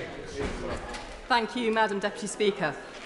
I rise to present a petition recognising Burton's brewing industry is of national cultural importance, and that the recent decision of Molson Coors to move their head offices to the National Brewery Centre puts Burton's heritage items at risk.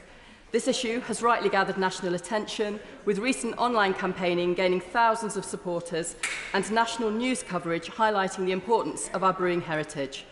Whilst I'm grateful for Molson Coors' ongoing commitment to Burton,